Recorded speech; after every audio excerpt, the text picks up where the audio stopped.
bleed you dry. Dad, I'm playing on the house's money now. No, you're playing with the devil's money. What's the plan here? Gonna blow! Yeah, well, I'm just getting started. Landman. All episodes now streaming only on Paramount Plus.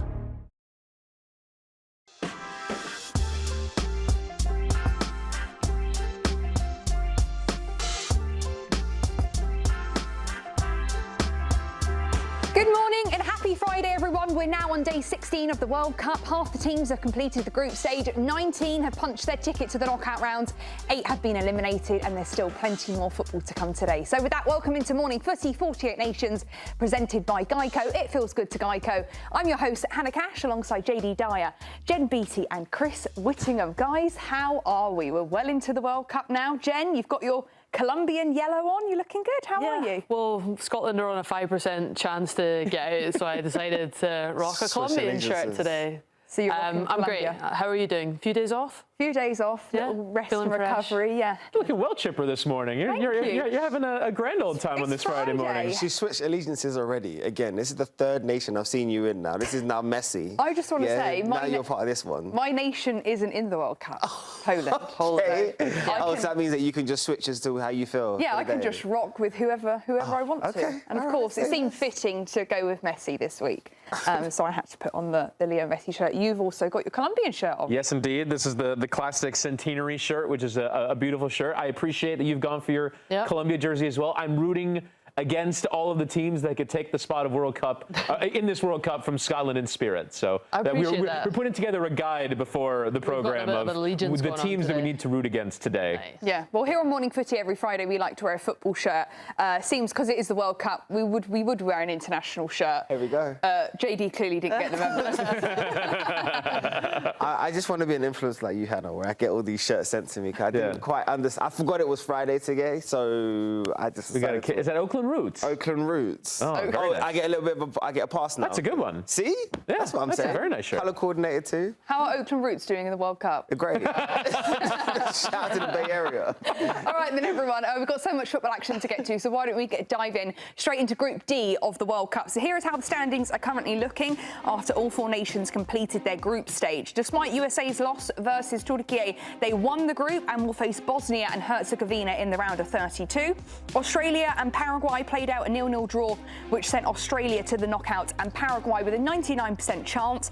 But Turkey, even though they got the 3 points yesterday, it was too little too late. They have been eliminated from the tournament after failing to win their first 2 games. So Turkey got the winning goal in the 98th minute yesterday, and here is what US head coach Mauricio Pochettino had to say after the game. If you explain what means momentum, that topic is a topic that I don't understand the momentum. Which is the momentum? To play with the same team and that we play against Australia and to take the risk to receive a yellow card and not to play tomorrow or the next game. I don't know. Too many topics in football, in soccer, that I don't understand. The objective was to finish first, and we are first. Maybe I am confused, but maybe the mood is like, or the vibe is like, we go home tonight and Turkey stay, no? Seems like a bit of a frustrated Pochettino. I think the media are trying to make it seem like the US could have, lost some of their momentum, knocked their confidence. Do you think it has done that to them, Chris? I mean, I think there were elements of that performance that are worth scrutinizing, but on the whole, I'm with Pochettino. I think the reaction to this game, in my view, has been fairly massively overblown. This idea that somehow the people who follow the sport in this country are not capable of holding 2 thoughts in their head at the same time. Yeah, it's a bit of a bummer that they gave up a goal at the end of the game, but it was ultimately a starting lineup that only saw 1 player that will start in a knockout round game against Bosnia and Herzegovina, and that's Weston McKennie, who I thought played reasonably well in the game. Yeah, I think there are some concerns about depth. I think there's some concerns about the fact that they didn't really look like a cohesive unit, the backup group, but in the overall, I went into that game saying there is nothing that I'm going to learn from this game that's really that important, and I feel that way after it as well. Someone's just commented momentum isn't a thing. As a player, Jen, do you agree with that? I mean... Momentum isn't a thing? Okay. Momentum is definitely a thing. I think momentum is more so applied to domestic football when it's a full week between football, and if you rotate, sometimes you can go weeks without playing against certain players you would come up against, say, as a centre-back partnership. You're my centre-back, so I'm pointing at you. Yeah, I like it. But I think in tournament football, it's such a long USA want to go as far as possible. Everyone expected him to make changes. Okay, 9 is a lot. I think when you see more 2 or 3 changes or rest certain players, especially in the high-speed areas, like a forward player, they need more resting naturally when it comes to physicality. I will say, as a player, 9 changes is really hard to still get a maximum performance because you have so many changes. It's really hard to adapt. Yes, you might have trained with each other, but you aren't doing the US format. As a sub-player, you are training completely differently to how the starting 11 would change. So to come in to a game, it's still a World Cup. You still want to perform, so you could kind of see the energy from every individual trying to be the best for the US, but that many changes is really, really difficult. So yes, it maybe disrupts momentum slightly, but ultimately resting the starting 11 is the priority, and I think that just has to be acknowledged. Kind of love what he said, where there's too many topics. In football, we wouldn't have a show without all of the topics, so we love it. We need the topics. Yeah, we need the topics, come on. Such a big topic was him starting a whole new 9 players in that starting 11. Yes. Did you think he made the right decision, Pochettino? I can see the benefits. I can see the benefits and I can see the disappointment. I can see the benefits because now every single squad player, whether they've been engaged, been the best teammate ever, can say, actually, I played in terms of within a World Cup format. I've played minutes. So overall for the morale, I can understand because everybody now feels like there's an opportunity for me to showcase what I can do.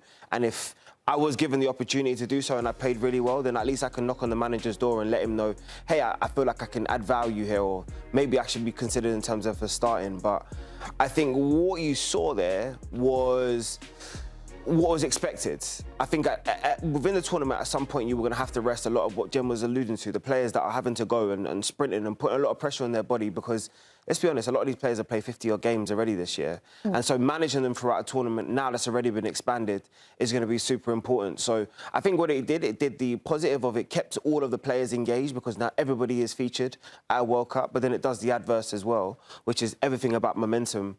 But I can see the positives in terms of just resting the players' legs, especially when you think about the USA wanting to go past around the 16. That's the objective, right? Yes. Which is beating the previous years. So were you questioning the depth of this US team from this performance? Because they looked like they struggled, didn't they, Whitty? Yeah, I think this team is probably about 15 deep. And you would prefer it be more, but I think from what we saw yesterday, we look at the SofaScore ratings, I think Pepe, for as much as I don't think he played very well yesterday, I still think will have a role to play as he showed against Australia. I think he can come off the bench and provide himself. I thought Berhalter had a very good game in midfield. He scored a brilliant goal. That second goal was fantastic. I think he showed his ability in dead ball scenarios. I actually think it was to the point where I could actually see him starting a consequential game because of how important I think set pieces could be in a big game. I think Gio Reyna has a role to play from the bench. I don't think it's as a starter. He played more minutes yesterday than he's done in 3 years. He is not a starter at this point in his career, but I can see him as a bench player. I think Austin Trusty was good as well in moments, but otherwise I think everyone else largely showed themselves of not being at the level of what we saw in that game. I think coming off the bench is a different context. Coming off the bench, you're coming into a unit that is well formed and you're asked to play your role within that unit as opposed to forming a new one, which I think was a very difficult thing for that group of backups to do last night. They had to form their own identity, their own way of playing, which was asked to be similar as the starters, but they didn't have the level of time together on the training pitch, the level of chemistry and cohesion and sharpness that the starting group has shown. So I think within that context, there's some players that have ruled themselves out from playing in the rest of the tournament, but I think ultimately I don't leave this game feeling any different about the depth than I did before, which is it's probably a little thin, but ultimately this World Cup will be decided by the 11 players that start. Yeah, one player that came off the bench was Christian Pulisic. How important is it for this US side to have him fit if they want to make a deep run in this tournament, Jen? Huge. I think he looked sharp. I think he was taking players on. He had a really good strike that just went past the post that I think on another day, more accuracy could have gone in. There's been so much noise around his injury and how long it was going to be because everyone thought it was really short term, but you want your best players fit, full stop. And he kind of, you saw the shift in the game, I think, when he came on the pitch from especially other players. You want to get your best player on the ball. You want to try and find them as a player. So he took US to the next level. I think he's been a standout, obviously, in the first game he played. So everyone wants to see this guy fit. He absolutely leads the US, but it was great to see him back fit, full stop, and looking sharp. So I think that was a huge positive to see him on the pitch. Yeah, JD, we've had a comment here. Okay. This loss will keep them grounded and focused as they move into the elimination rounds. That's not the American way. They don't believe think in they could kind of use that as a boost to not get too comfortable? No, that's not the American way. A loss is, I like how they've remixed it. A loss is a lesson. And the lesson they need to take from this is we can only trust about 15 to 16 players if we're going to reach the objectives that have been set clearly within this group. It's an ambitious group, and I like the fact it's an ambitious group. They trust each other because they're playing at the highest level domestically, and they know what they can do, which they've shown in inconsistent spurts in terms of in qualifiers, in friendlies and World Cups. Now is an opportunity for you guys to show, with everybody fit, Poch having the best availability, everybody knowing what the right direction is, and now clearly who the starting 11 is. I think there's no looking back on this like, oh, this is going to keep everybody grounded. You don't want to pick up a loss at any point. You can go for a whole tournament without a loss. Usually you end up winning it. So that's the type of direction and momentum you want to be going in. Everything else is kind of secondary at this point. But what is now focused is, I think it's clear who the best 11 is. Yeah. And I think it's clear in terms of with Pochettino, which I think has been a question mark over this US men's national team for a long while as to, he likes to tinker, he likes to rotate, he likes to bring players in. It's very clear now as to who the starting is. And the gap between the starting 11 and also the secondary 11 is also very big as well. My only thing with changing that amount of players on the pitch as well is the whole narrative around was how many goals they concede. I think it's crazy how quickly football changes and the storyline that comes in, but I think they were on such a high. So for him now to be facing those kind of questions from a negative standpoint, for me, the problem looked again defensively, just conceding too easily, players stepping out. But it goes back to, again, multiple changes. That's what happens. You end up making wrong decisions. Even if you make the wrong decision, can you recover quick enough? Didn't look like they were doing that. So for me, if I'm in that dressing room, you park it. You think, we'll be back to our best come the knockouts. There's a reason why everyone was talking about us so positively. Host nation, I think they'll park it, analyse it as much as they can, but move on. Yeah.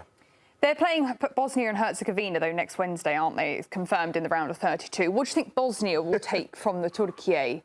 I'm just so happy. I just know how happy you are that you know who's yeah, going to be it's 100%. 100%. Been racking her brain around this for the last 24 hours as to who's playing who. There's so many scenarios, but it's 100% US are playing Bosnia. What do you think Bosnia will take away from the Turkey performance? Do you think they'll play a bit more conservative or aggressive looking at that one? I think, Bosnia have obviously changed the way that they've played throughout the group games. They were a little bit more conservative. We'll see it from these graphics against Canada and Switzerland. Their starting positions were obviously much lower, much more compact through the midfield as well, especially against Switzerland. You got midfielders almost on top of each other, really predicting the width of the pitch. Third game, however, against Qatar, they were much more aggressive, and obviously that had a much better outcome with 3 goals scored.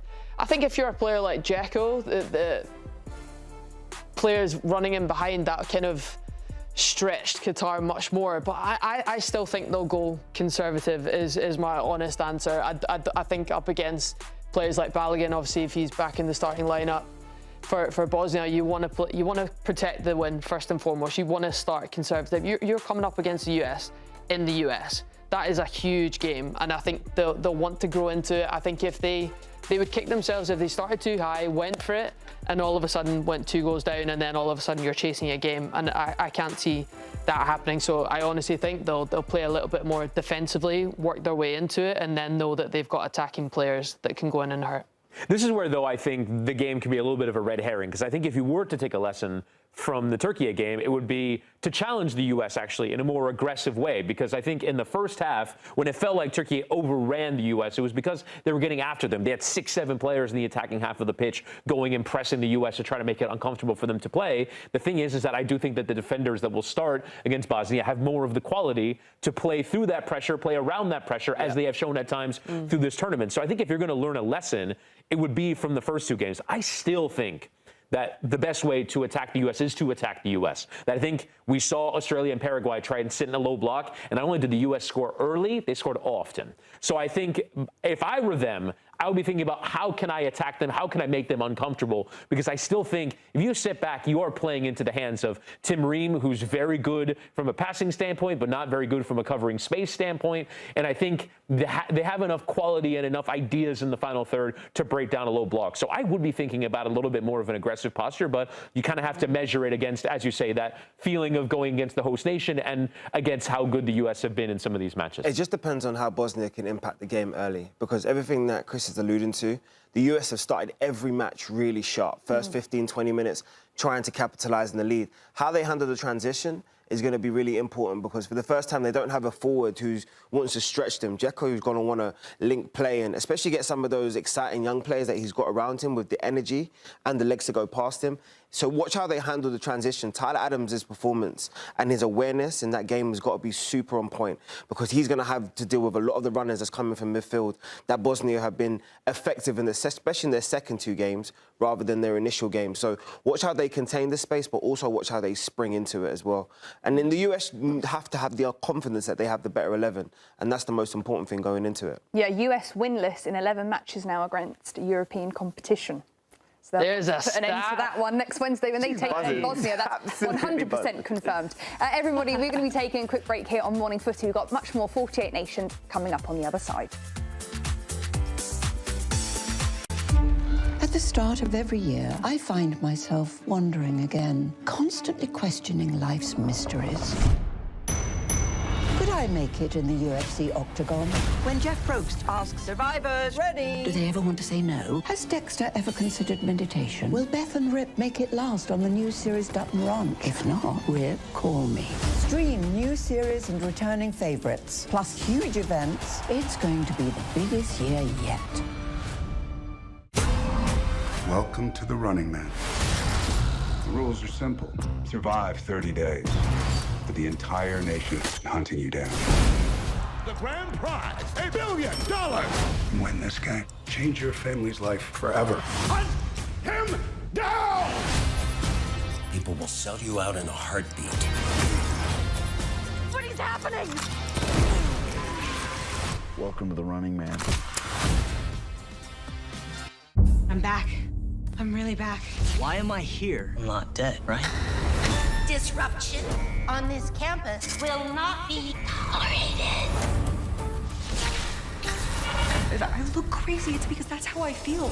I don't know how to live in two worlds. There are others.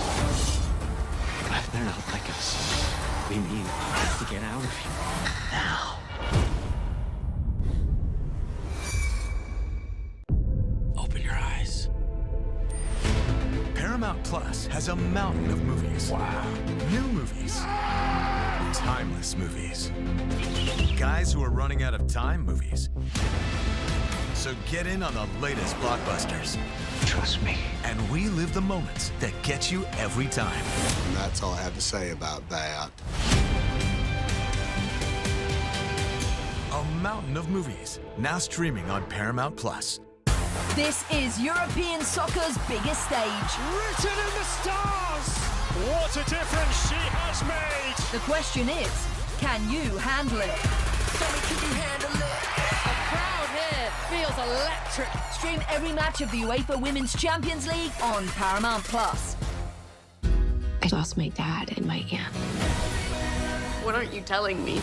I'll never know what you've gone through, but I'm sure your dad will want you to be happy.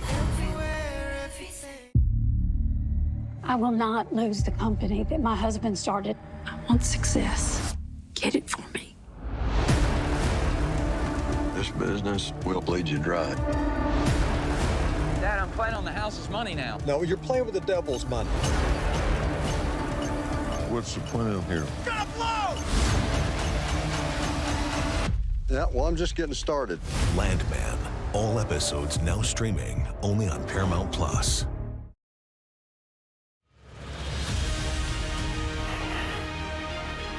Welcome back to Morning Footy, everyone. Why don't we head to New Jersey, where we saw the most dramatic scenes of the day when Ecuador took on Germany. The Ecuadorians needed a win to reach the knockout rounds, and it didn't start well after an early Germany goal.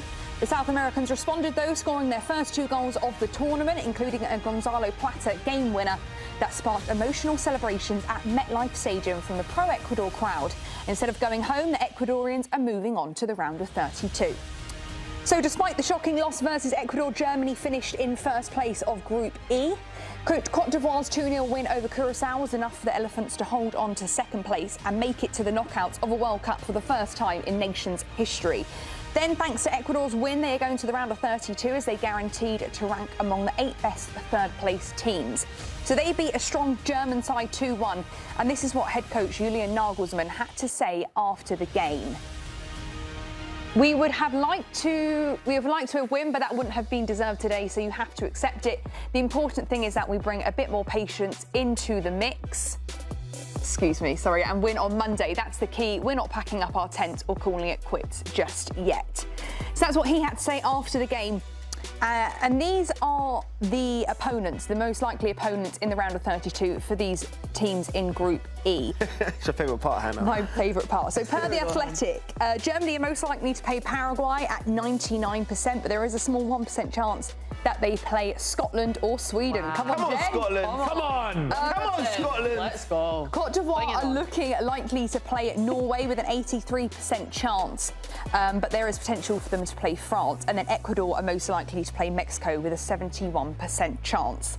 All the percentages, everybody. Wow. Should we start off by talking about Germany, though? They've allowed a goal in 9 straight World Cup games. Jen, where would you say their confidence is going into the round of 32? You know what? If they'd have made, similar to the US, if they'd have made loads of changes, I don't think they would have been overly worried. But I think when you haven't, and that is still a very strong German side, I think they'll be frustrated. I think there would have been some question marks over why he maybe didn't rotate, considering qualification was already convinced and ready to go. So I think German camp will be very different to the US camp because they're similar stories, similar situations, but rotation didn't happen and got off to a loss. I think the game management towards the end, when you're conceding so late, is always such a kick when that happens. So I think there'll be some frustrations. A little bit weird comments afterwards saying we're not packing up and going home yet. Didn't quite understand that. But I think this is the beauty of Ecuador, when you know exactly what you need to do coming into a game. And I think that's the beauty of when you're a little bit later in the group stages. Obviously, they're still not done yet, but they knew they needed to win and threw absolutely everything, and credit to them. I think you have to, give them all the congrats for fighting until the end and showing up and scoring 2 brilliant goals and taking their chances when they could. Unfortunately, I've seen this throughout this Germany team more recently than I would care to admit, which is, I think historically we kind of give them so much credence and because of the history and what they've dominated and what they've produced, especially in the World Cup. But unfortunately, this Germany team, I've seen this story a number of times, the lack of concentration, simple goals being given away, and also just the quality. I think we kind of gave them a blight because we were in qualification. We kind of said to ourselves, when it comes down to coming to the World Cup, into the finals, everything will pick up because that's what you expect with Germany. Naturally, their standards increase. But unfortunately, I just don't think they're good enough. And I think this is an important turning point for Julian Nagelsmann. And for once, we're seeing the pressure of international management kind of being weighed on him. Yes, we've seen what he's done domestically. Congratulations for buying another Bundesliga in terms of at club level. But what we have now is a real pressure, and I don't really like putting pressure on a young coach like that because he is still respectively a young coach. But it is a crossroads now with this German football team. And they haven't decided they wanted to do what a lot of people expect them to do and go super young. Let's just revamp and go with a huge transition and bring in a whole bunch of fresh faces and allow that group to kind of grow together. They're still kind of doing this half and half with players that are experienced, have been here before, some that are technically even like a Rudiger that's over the hill, and Neuer, and still kind of holding on with allowing certain young players to kind of sprinkle in because they want to still be one of the top nations. And unfortunately, at some point, you've just got to rebuild. And they need a massive rebuild and a huge facelift because they're producing more performances like that than they are the opposite, which is historically we see Germany as being a top team. Yeah, you talk about Neuer there. He's conceded more goals than he's made saves. He effectively came out of retirement for this World Cup. Do you think Nagelsmann is regretting his decision bringing him? I don't know, because I think they didn't really have a great replacement for him. And that is sort of the point that you make, JD, which is that there just isn't the top level player at every position. I think I'm still a big believer in Florian Wirtz. I really like him as a player, even though he had a bit of a down season in the Premier League. Musiala's a very good player. I think Mecha has been very good in midfield in this tournament. Nathaniel Brown at left back. They've got some really good players, but they didn't have that ready-made replacement at every position, and goalkeeper has been one of them since they won it in 2014. They've been going with Neuer, and to be fair, Neuer plays every week still at Bayern, and so I think that was maybe not the expectation coming into this World Cup, but Baumann was meant to be the replacement. He didn't really not only take a step within the national team, he didn't really take a step at club level either, so it just goes to show that this national team isn't perfect. I still think they could potentially, at the very least, win their next game, but it's been the case since the tournament was drawn. We knew that the most likely collision course for them was a round of 16 game against France. I don't know. I don't know if they're good enough to beat France. France are so good. They've got so much talent, and that is just the level that they're not at. They're in the second tier of national teams, and it's largely because they haven't been able to find a replacement for the likes of Neuer, among several others. They're going through exactly the same struggles and transitions that Brazil are struggling with, where it's like almost the history and the ego of the nation, because of the quality that's been produced historically, is almost trumping what you're actually seeing, what you're witnessing. Because with Germany and Brazil alike, they're just not that good very much. They're just not that good. And unfortunately, you've seen it in qualification. We kind of, as I said, we gave them the benefit of the doubt because of the history of the nations and the fact that you always say just, oh, they turn up in the big games. Unfortunately, they're just not turning up anymore. And we're seeing, you're going to see a lot more teams upset Germany unless there's something really revamped in terms of in the system from the bottom right through to the top. Yeah, it was amazing scenes, though, for Ecuador, wasn't it? Yes. I mean, all their fans Incredible. were in the stadium shouting, "Si se puede," yes, we can. Get my Spanish in there. Okay. 71% chance of them facing Mexico. JD, do you want to make the case why they can beat Mexico at the Azteca? Look at that. Again, it's just about managing of emotions. But if you're going to play somebody, you want to play somebody that you're kind of familiar with in terms of you don't want to play a country you've never played against and all the rest of it and understand the expectations. All I'm looking forward to is, by the way, the passion between those two fans. Because as you can see, the Ecuadorians are here to play. They're here to turn up. They're fans. It means something to them.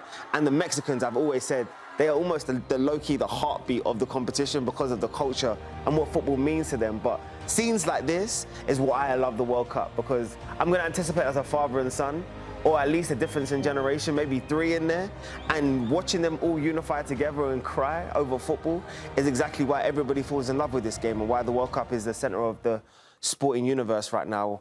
And just those type of scenes could do everything. When you talk about the quality that Ecuador still have on the pitch and the belief, finally, from the head coach that we can trust them in the final third to go and do something, anything could happen against Mexico. And the amazing thing is going into that, you would think that Mexico, first off, I wonder how many yellow shirts are going to find their way into the Azteca, because obviously it's going to be difficult. The Mexico fans are going to let them in. Yeah, I mean, they'll slide in somewhere. I know, but they'll find some way into the ground. But I do think that from a matchup standpoint, I think, first off, they won't be, the elevation won't be a problem. Altitude was going to be one of the main advantages for Mexico. And Quito, the capital city of Ecuador, is actually the second highest capital city in the world, over 9,000 feet above sea level. And they play a majority of their home games in qualifying in Quito. And then you come up against a team where Mexico have been very good defensively, but I'm still not convinced by them from an attacking point of view. I'm already going to call it. That game will go to penalties. I think that game should start in a penalty shootout. I think it's going to be 0-0 for 120 minutes, and that game will be in a penalty shootout. I think that game is going to be like incredibly difficult for both teams to find a way through. They've both been good defensively, and I don't see a lot of gaps. And so I just think this is going to be one of those grinded out games. From Mexico, you win the group, you're hoping to have an easy matchup. This is the opposite of what you were hoping for. Yeah, they haven't won a knockout round since 1994, isn't it, Mexico? Yes. Quinto partido is what they're looking for, the 5th game. That's been the story for Mexican football for a generation, is can they win a knockout round game? There we go, we'll be seeing against Ecuador. Should we talk about VAR in this game? Yeah. Ecuador-Germany, because there was a potential foul leading up to Sano's first Not a potential goal. foul, it was a foul. Well, they didn't give it, did it? Did No. they? Jen, what did you make of the high boot? I just think it's crazy. I mean, look at that image. Is crazy. I think you could spot it in real time. You can spot it in every single replay. The images show for itself. That is every horrendous. single person watching that game was just waiting for VAR to come in and pull the goal back, and it didn't. And I'm still surprised. I'm still shocked. I think there's been quite a number of VAR decisions now. Again, I think it will always be a part of the controversy of football, VAR decisions, and how they come to certain decisions. But I understand the close ones. That for me was not close. That was a clear and obvious very incredible, high, dangerous foot. And the thing is, I'm not actually even upset about the officials that's on the pitch because it's a hot, fast-paced game, no doubt about it. The official would have noted it. This is where I get confused about the role of what VAR is, because is your job not to support the official if you feel like there's been a mistake, especially that's led to a goal in that type of situation, just to kind of help revamp? You see it now, especially with what I call them linesmen. I'm old enough to call them linesmen. What are they called? Assistant referees. Assistant referees. They actually don't put their flag up more times than they actually do put their flag up, to allow the fluidity of the game or fluidity of the game, and then we can come back and we can assess it. Whether I think that's how a game should be officiated or not, that's kind of been the standard. But what we're seeing now is even blatant situations like that, which really doesn't take that difficult to bring back. Everybody, I don't even think even the German fans would have been complaining if that was brought back for a foul.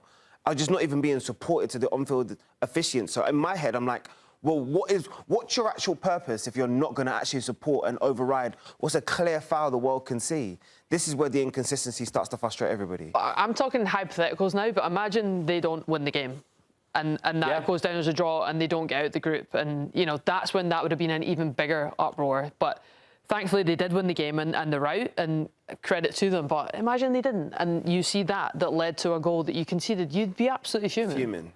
Well, and also there was another moment in the game where VAR did get involved, which could have also altered the impact of the game when they gave a penalty to Germany, which was correctly disallowed. But I think there's a tiny part of me that is enjoying this, because during the club season, we spend so much time talking about VAR and the number of people, including some of our colleagues, but also all over the world, that are like, get rid of VAR, scrap it, it's awful, it's ruined the game, it's ruined this, it's ruined that.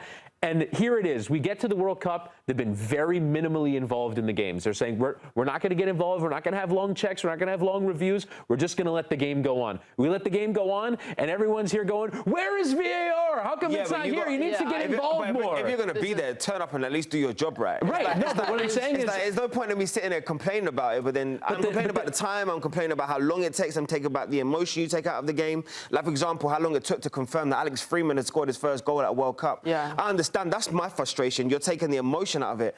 But if you're going to be at work, at least turn up and do your job correctly. Yeah. And at least support the referee in that situation. Whether she had seen it or she hasn't seen the decision, she's relying on her assistants that have monitors and can go back and back and back and back a number of times to come back and do the correct thing and let me know that I've missed something.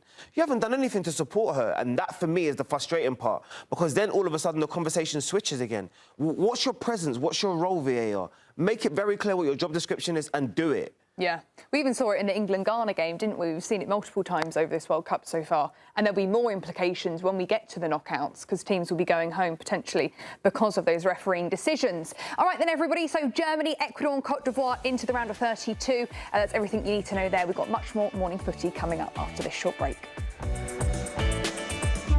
At the start of every year, I find myself wondering again, constantly questioning life's mysteries. Could I make it in the UFC octagon? When Jeff Probst asks survivors, ready? Do they ever want to say no? Has Dexter ever considered meditation? Will Beth and Rip make it last on the new series Dutton Ranch? If not, Rip, call me. Stream new series and returning favorites, plus huge events. It's going to be the biggest year yet. Welcome to the Running Man. The rules are simple. Survive 30 days. But the entire nation is hunting you down. The grand prize, $1 billion! Win this game. Change your family's life forever. Hunt him down! People will sell you out in a heartbeat. What is happening? Welcome to the Running Man. I'm back. I'm really back. Why am I here? I'm not dead, right? Disruption on this campus will not be tolerated. I look crazy. It's because that's how I feel. I don't know how to live in two worlds. There are others. But they're not like us. We need to get out of here now. Open your eyes. Paramount Plus has a mountain of movies. Wow. New movies. Timeless movies. Guys who are running out of time movies. So get in on the latest blockbusters. Trust me. And relive the moments that get you every time. And that's all I have to say about that. A mountain of movies, now streaming on Paramount Plus. This is European soccer's biggest stage. Written in the stars! What a difference she has made! The question is, can you handle it? Can you handle it? The crowd here feels electric. Stream every match of the UEFA Women's Champions League on Paramount Plus. I lost my dad and my aunt. What aren't you telling me? I'll never know what you've gone through, but I'm sure your dad will want you to be happy. I will not lose the company that my husband started. I want success. Get it for me. This business will bleed you dry. Dad, I'm playing on the house's money now. No, you're playing with the devil's money. What's the plan here? Gonna blow! Yeah, well, I'm just getting started. Landman. All episodes now streaming only on Paramount Plus.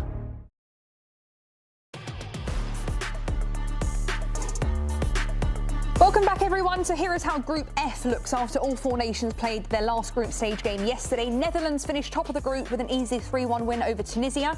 Japan versus Sweden ended in a 1-1 draw, but that left both sides happy as they'll be heading to the round of 32. Tunisia have been eliminated after failing to earn 1 point, and they did get a goal in their 3-1 loss yesterday versus the Netherlands, though. Here is what Orange boss Ronald Koeman had to say after the game. Oh, excuse me, everybody. It is a quote board, so I'll be reading the quote. OK, I don't know if we are the favourites in the match against Morocco. That's one thing. Two is that we know that will happen if we win against Morocco. We'll have to prepare well for Morocco first because it will be a tough match. It's a good team with individual qualities and with scoring ability. So that's what he had to say after the game on playing Morocco. So after the winning group, it doesn't get much easier for the Netherlands. So they'll have to face Morocco. Japan have a tough matchup in the round of 32, facing 5-time champions Brazil. Sweden have advanced from the groups as one of the best third-place teams, and they're most likely to face France or possibly Norway. Chris, do you think it's the worst set of potential opponents in that group there? Yeah, I think you look at everyone that those teams have to play. Netherlands finished top. They've got to play Morocco. Japan finishes runner-up. They've got to go play Brazil, and Sweden finished third. They've probably got to go play France. So of any of the groups at the World Cup, the way that it got drawn, these are probably the teams that are incredibly unlucky. I think these are probably, and certainly in Netherlands and Japan's case, teams that can reasonably expect to reach a quarterfinal with a better draw. I think they've been that good so far in this tournament. Japan's goal in that game was absolutely fantastic. And then the Netherlands, I think, have really improved as the tournament has gone on. So I think you look at these matchups, they're incredibly difficult. Morocco making a semifinal. I think if you're asking me who in that game, I would make the Netherlands slight favorites. I think Morocco would just lose that little bit, particularly with Ez Al-Zouli out because of injury. I think Morocco have just been that little bit less than I expected, but still, it's an incredibly difficult match for the Netherlands. Yeah, Netherlands putting up 10 goals in these group stages. Haven't done so since 2014, long time. Yeah, I think they've surpassed expectation in that regard, but I think the beauty of it is where the goals have come from, and it's been all over the pitch. That's what you need at a World Cup. You need everyone to absolutely step up, but I think it's something to say for Morocco coming into that game, though, and being favourites. Nobody would have called that 5-6 years ago. So the improvement that they've had, obviously semi-finalists in the last World Cup. So the amount of rotations they made against Haiti, though, I think in conceding multiple goals might have hit them a little bit. So they need to be absolutely on it. But I think from a player perspective, Saibari has been a standout for Morocco. He's been brilliant. But Netherlands all round have definitely improved. I think, especially, I keep talking about Van Dijk, but the season he had to step up at a major tournament, there's been a huge difference, and getting a goal for himself as well. So tight game this one, right? We said off 100%. And I've been pushing the Morocco narrative for a long while now. I was interested to see how they would transition, especially now you're talking about a new manager that only got appointed really on March 5th of this year. But everything I've seen from Mohamed Webia so far has really showcased to me that not only does he have a pulse of that team, especially what you've seen in their transitions. I thought their performance against Brazil in the group stage did showcase that Morocco is a nation that no longer can be slept on. And it was interesting to see in terms of the dynamic because, you know, the surprise package of 2022 is one aspect when you're hunting people down. You know what I mean? No one really has a good pulse as to who you are. And maybe you're surprising people with momentum as the tournament goes on. But now this conversation has switched from being the hunters to the hunted. There's no more surprise as to who they are. We've seen them in terms of whether you classify them as champions or finalists in AFCON, what they've done already there, what they've showcased in terms of the world-class talent they have in Hakimi and Saiberi, who we've already spoken about, who's had a great tournament, both leading their lines respectively and even one of them making a move. So that really does showcase where Morocco is overall as a nation. And I don't really believe that we should be doubting them anymore. I do agree, and especially what Chris said, there are absentees, especially within this squad in the final third, that have magic moments and has one-off maybe opportunities to kind of win a game by themselves. But what I would say is that Morocco as a team have been the embodiment of consistency over the last couple of years. And they find ways to win games, not necessarily the most fluid way like they were in 2022, but what I'd see now is that they really understand how to manage games of football and also how to implement themselves. So I actually give them rightfully so the favourite tag in going into this, and I do think they will be progress past the Netherlands. Chris, who do you think has the edge in this one? Yeah, so I think we're going to go kind of position by position in the group. So I believe we're going to start with the defense and goalkeeper. So this is a really interesting one because I think going into the tournament, you look at the Netherlands defense on paper, it's superb. It's Dumfries, Van Hecke, Van Dijk, and Van de Ven with Verbruggen in goal, but they've given away more. I'm still going to give the edge, though, to the Netherlands because, not necessarily because of their defensive work, because of how much they've added going forward. Van Dijk has contributed a goal. We saw Van Hecke get one in the Tunisia game as well. Dumfries, I think, is a massive part of their attack going forward. He's an incredibly creative player. So I'm going to give the edge to the Netherlands in terms of defense. In terms of midfield, if we're including Saibari as part of that midfield, obviously he's more of an attack-minded player, but he kind of plays as a number 10. I'm going to say that the midfield actually is that little bit better for Morocco, even though they've got some good names, Netherlands, in terms of Gravenberch, De Jong, and Reinders. It's a good group of players, but I still like the way that Morocco actually express their identity through their midfield. No, I couldn't agree more. Between Brahim Diaz, Bouhaddi, and Morocco are standouts for me in that sense. Yeah. Bouhaddi, number one. I think the experience he showed throughout this tournament, composure on the ball, always creating space for himself. Did you're making a face? I'm You're just not having it? For me, over Netherlands. I mean, who's the Netherlands midfield? Just so I can get this right. Gravenberch, De Jong, and Reinders. Okay, all right. It's a great group of players. That is a phenomenal. I think that midfield. No? Yeah, I disagree. Okay. I disagree. I do think Bouhaddi has been fantastic. I think what he showcased in this World Cup, and Brahim Diaz is another one that I think definitely owes the Moroccan people a moment after the Paninka in the final. But what I would say is I'm not going to count across that. That Netherlands midfield has experience, it has pace, it has balance. I think if they are going to talk about one strong point of their team, the centre midfield is their best asset. Yeah, and then we get to the attack, which has been fantastic at this World Cup so far. So I'm actually going to give the advantage in the attack to the Netherlands because Brian Brobby, I think, is an answer that they have found in the center of that forward line, which I think has been very good. Cody Gakpo has been inconsistent, but I still think he's obviously a very talented player. And then off that right side, whether it is Somerville or Daniel Malen, I think that is another really good group of players for the Netherlands. And then we'll go to intangibles. Intangibles is obviously a tough one to identify. I don't know. I think I'm actually going to give this to the Netherlands. The way that the Orange Army has started off in terms of getting behind the team, the marches to the stadium, the level of atmosphere that they've provided to these games. I think they've been very good in providing that fan support. I think there's some reasonable vibes around the team with the Netherlands. I think they've grown into the tournament as well. So I'll give them the advantage in tangibles. And also in terms of the manager, even though Ronald Koeman gets a lot of criticism, I do think that... What has he proven to be given the nod as a manager? Well, I mean, what has the Morocco manager proven? Okay, what's Ronald Koeman proven? The Morocco manager is in charge of his sixth game at the in charge of Morocco. And he's one thing at youth level though. With a similar group. Okay, so I'm going back to my initial question. What has Ronald Koeman, not the legend, not the player, Ronald Koeman got the Netherlands to the quarterfinals of the Euros. They performed well at that tournament. Okay. So you're going to go with a completely unproven manager as being better than Ronald Koeman? What? That's very I'm going with the guy that knows this group of players, and this is what annoys me about football managers. And this isn't just a Ronald Koeman thing. This is the same thing I heard with John Terry talking earlier. Your player stage has nothing to do with what you've proven as a manager, right? And what has he proven as a manager? I've seen a number of failures from Ronald Koeman as a head coach. He's actually very lucky to still have this job. Even the second time round, for me, I really showcases the shortcoming of Dutch managers in terms of the pipeline that they trust. But what has he proven so far as a manager or a head coach, as a Netherlands head coach, to showcase that he's better than what's sitting? I think he's go on. He's proven something that he's been kept in the job. Say it again one more time. Proving something has been kept in the job and not getting fired, considering the amount of managers that do get fired in modern football. That would be my one thing I would say to that. But Jen, is he not getting fired because of his name and because of what he produced, or what he's actually done? Because I look at the players that's been across his table that he's had in both his tenures as a Netherlands head coach, and for me, he's been extremely disappointing. He has been extreme for the quality that he's had at his array, for what he's actually produced. He's been extremely disappointing. Why do you think he stays in it then? Because I think Netherlands has got this real. They've got this real narrative around them where they're so scared because they haven't won it yet. It's like they almost want to beat the monkey off their back with the people that have kind of paved the way for them. So they'll give extra chances to the Koemans of this world, the Bergkamps if he ever wanted to get into it, the Mark Overmarses, because they look at that like that's the golden generation that put them on a completely different plateau. Your Ruud Gullits.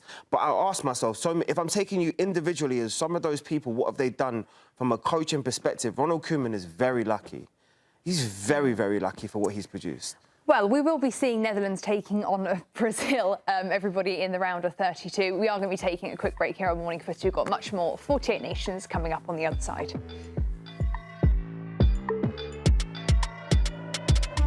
At the start of every year, I find myself wondering again, constantly questioning life's mysteries. Could I make it in the UFC octagon? When Jeff Probst asks survivors, ready? Do they ever want to say no? Has Dexter ever considered meditation? Will Beth and Rip make it last on the new series Dutton Ranch? If not, Rip, call me. Stream new series and returning favorites, plus huge events. It's going to be the biggest year yet.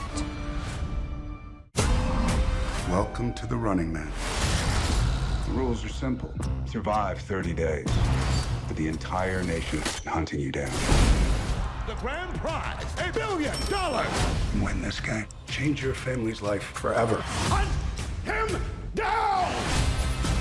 People will sell you out in a heartbeat. What is happening? Welcome to the Running Man. I'm back. I'm really back. Why am I here? I'm not dead, right? Disruption on this campus will not be tolerated. If I look crazy, it's because that's how I feel. I don't know how to live in two worlds. There are others. But they're not like us. We need to get out of here now.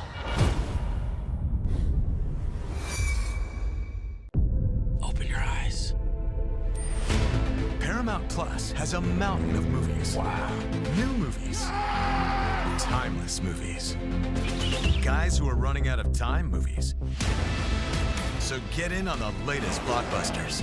Trust me. And relive the moments that get you every time. And that's all I have to say about that.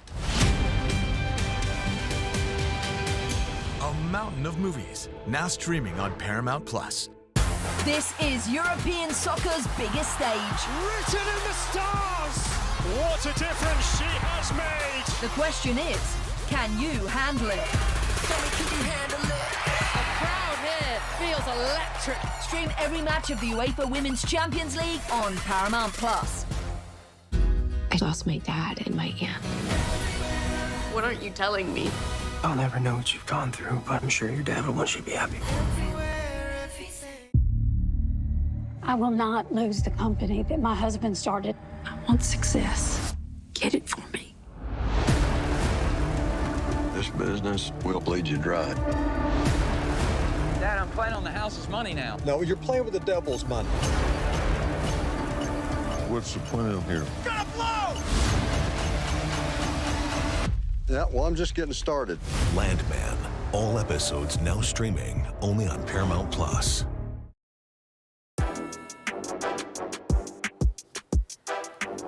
Welcome back to Morning Footy, 48 nations, everybody. Time for Morning Footy trivia. The question is, when was the last time the Netherlands lost a World Cup match in regular time? 90 minutes. 2006? 2002. 2014.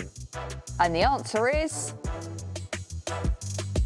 2010. Oh. Wait. Final lost versus That game went to Spain. extra time. In regular time, 90 minutes. They lost the final in extra you do time. have photographic memory if you can remember that. That game went to extra time. I think he is right there. Oh, I think he is right though. So was it 2006 then? Oh, guys, well, it was April Fools in the middle of June. All right. It doesn't matter. It doesn't matter. We'll just forget about that trivia for today. Why don't we get to some headlines, starting off some World Cup related news. And in case you have any money left after spending it all on World Cup tickets, you could be the proud owner of the ball from Diego Maradona's Hand of God goal. Wow. Wow. So the ball from Argentina's 1986 World Cup win over England will be auctioned off in London, and we'll start with an opening bid of, listen everyone, $2.5 million for a football. Wow. It is expected to challenge for the most expensive soccer auction ever, which is the $9.2 million paid for Maradona's jersey from the same game. Surely you'd want the jersey rather than the ball. Nah, the ball. Yeah, I think the ball. I'd actually want the ball. If I remember correctly, the guy who had the jersey was just the guy who swapped jerseys with him after the game. Imagine a jersey swap Making being $9 worth million. $9 million. Yeah. Wow. All right, then, everyone, why don't we move over to news from the current World Cup? And one of today's key matchups is Uruguay taking on Spain, and there is apparently drama brewing in the Uruguay camp. Shock. So according to multiple reports, several leading Uruguayan players, including Federico Valverde, has confronted head coach Marcelo Bielsa about the team's tactics and training. So that led to a meeting between the veteran coach and his players, where Bielsa defended his handling of the team. Now, this isn't the first time Bielsa has had issues with the Uruguayan team, with legendary striker Luis Suarez notably blasting Bielsa's coaching style. And Uruguay faces Spain in Guadalajara. OK, on to some more World Cup news to transfer news. Excuse me, we go from World Cup news to transfer news. We have a blockbuster move brewing in women's soccer. So according to multiple reports, Spanish star Alexia Putellas is finalising a deal to join the London City Lionesses. Putellas left Barcelona on a free transfer after 14 years at the club and now joins a London City project that has already signed Mary Earps and are reportedly also signing Spanish defender Mapi Leon. Big move, Jen, potentially. Big. On to some men's transfer news now, everybody. A record-breaking deal on the verge of being completed. So, according to multiple reports, Manchester City has reached an agreement with Nottingham Forest on a transfer for English midfielder Elliot Anderson in a deal worth $153 million. So the fee would break the record for the highest fee ever paid for an English player, and some reports have the deal being worth more than the Premier League transfer record set when Liverpool signed Alexander Isak. So everyone, that brings us to our Geico Get More. It feels good to Geico, and Manchester City is hoping to get more from its midfield by adding Anderson. But my question is, JD, do we feel that City should be able to get more for $153 million than Elliot Anderson? What do you make of it? I'm not going to disrespect Elliot Anderson. I'm going to give him his flowers because I actually do think he's played really well over the last 12 to 18 months. I think he's been fantastic. I think he's done really well. But $153 million, it's a lot of money for someone who is, at this stage, when you're talking about that echelons of players, it's still unproven. Any Champions League appearances going with that so far? I mean, we just crept into the national team in terms of what we've done and doing rightfully so really well next to Declan Rice. But $153 million is a lot for a player that not too long ago was actually told to leave Newcastle because we didn't have a squad place for you. I'm just going to balance things out. I don't think it's necessarily fair. I always say there's an extra tax on English players because especially when they're transferring from one club to another. Jack Grealish is one, Declan Rice is another, but $153 million is big shoes to fill, and also you're filling Bernardo Silva's shoes, which is doubly hard, and potentially even Rodri. So, yeah, I don't know. I hope you're more of a success than the last English player that moved for big money from one domestic scene to Man City.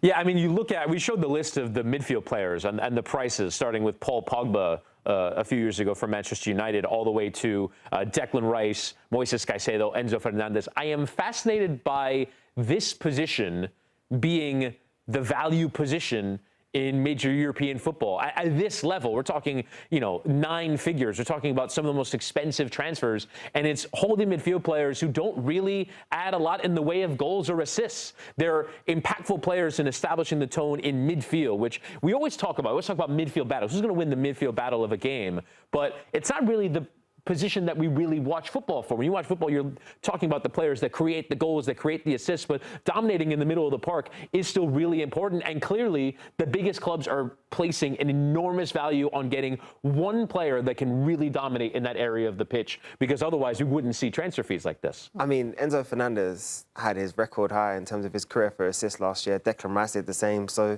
I do think the position is slightly changing. Whatever you foresaw them at Benfica and West Ham respectively, I don't think they're those players now at Chelsea and Arsenal. I think they've actually grown. I think you can see their positioning has grown. Their responsibility has also grown. But I will just say that. I mean, number 8s are always going to be super expensive. But this is 153 million for a young man who's pretty much just burst into the England team is wild. Like, that is ludicrous. You think number 9 should be the most expensive? That's the goal scorer. That's your money maker. That's the person who turns on and gets the plaudits. No matter what position we've all played, whether that's in goal, full-back, right-back, centre-half, centre-mid, the number 9 is always the person who usually picks up the tournament, player of the tournament trophy or whatever else, because they have the hardest job, which is technically to put the ball in the back of the net. That's where the most value comes from. If it were 153 for number 8s, I don't even want to think about what the value is for a number 9. Yeah, you think about the boost Forest would get, though, receiving that amount of money for Elliot Anderson. See where they put it. And Elliot Anderson will be seeing a face-off with England. Coming up next, everybody, we've got much more Morning Footy 48 Nations, so do stay tuned, everyone.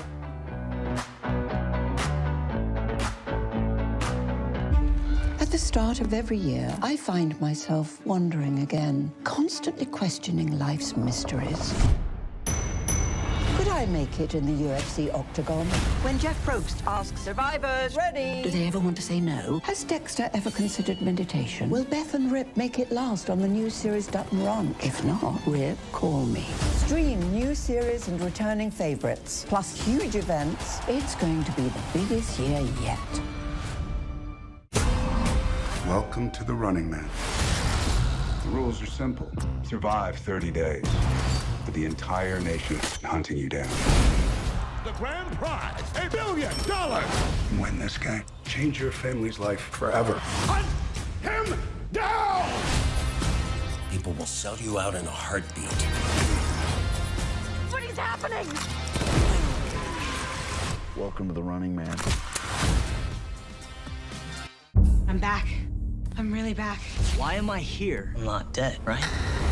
Disruption on this campus will not be tolerated. If I look crazy, it's because that's how I feel. I don't know how to live in 2 worlds. There are others. But they're not like us. We need to get out of here now. Open your eyes.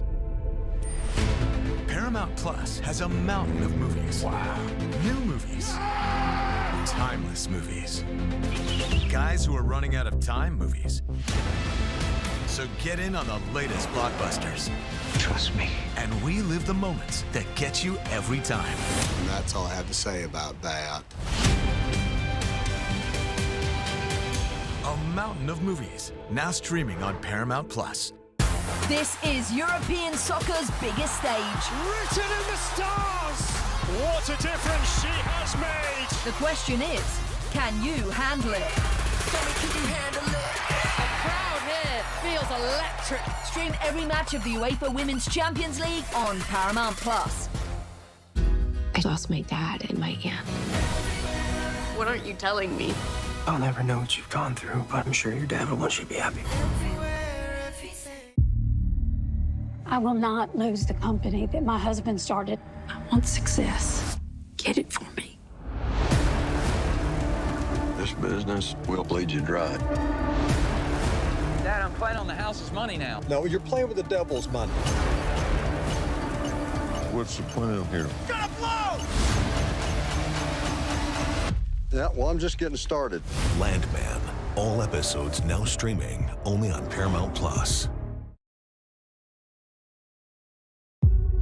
Soccer isn't a new game in the United States. The immigrants brought it here in 1912. The opportunity to play for my country, I just could not pass that up. We're all very proud of you.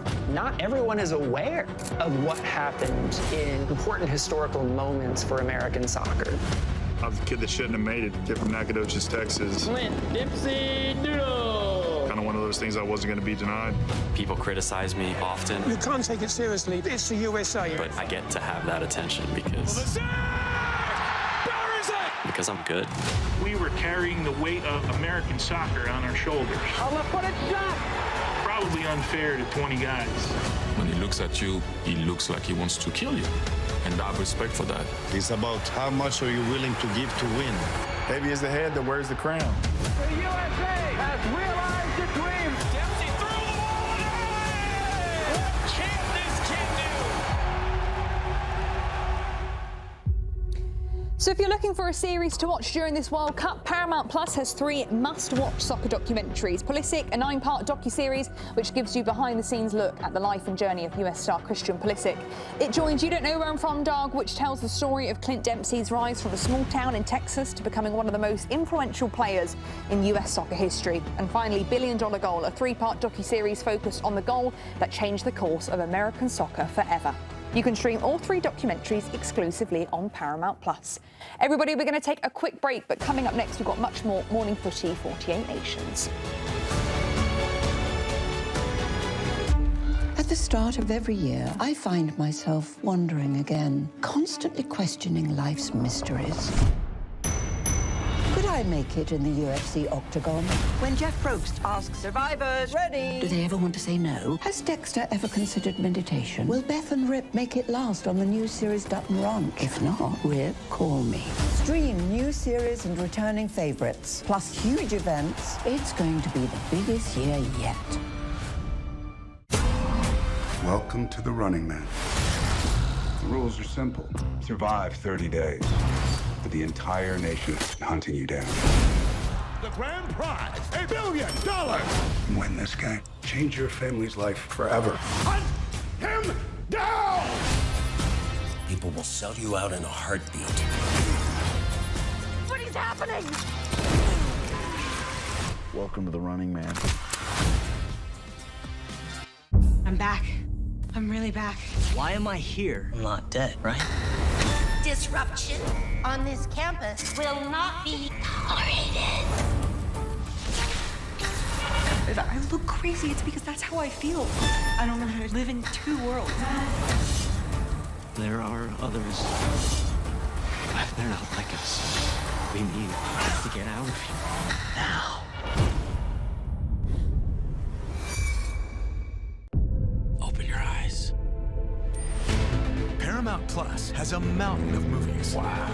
New movies. Timeless movies. Guys who are running out of time movies.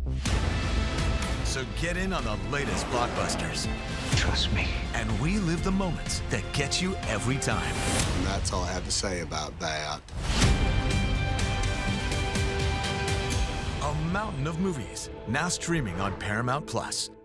This is European soccer's biggest stage. Written in the stars! What a difference she has made! The question is, can you handle it? Tell me, can you handle it? The crowd here feels electric. Stream every match of the UEFA Women's Champions League on Paramount Plus. I lost my dad and my aunt. What aren't you telling me? I'll never know what you've gone through, but I'm sure your dad will want you to be happy. I will not lose the company that my husband started. I want success. Get it for me. This business will bleed you dry. Dad, I'm playing on the house's money now. No, you're playing with the devil's money. What's the plan here? Gonna blow! Yeah, well, I'm just getting started. Landman. All episodes now streaming only on Paramount Plus.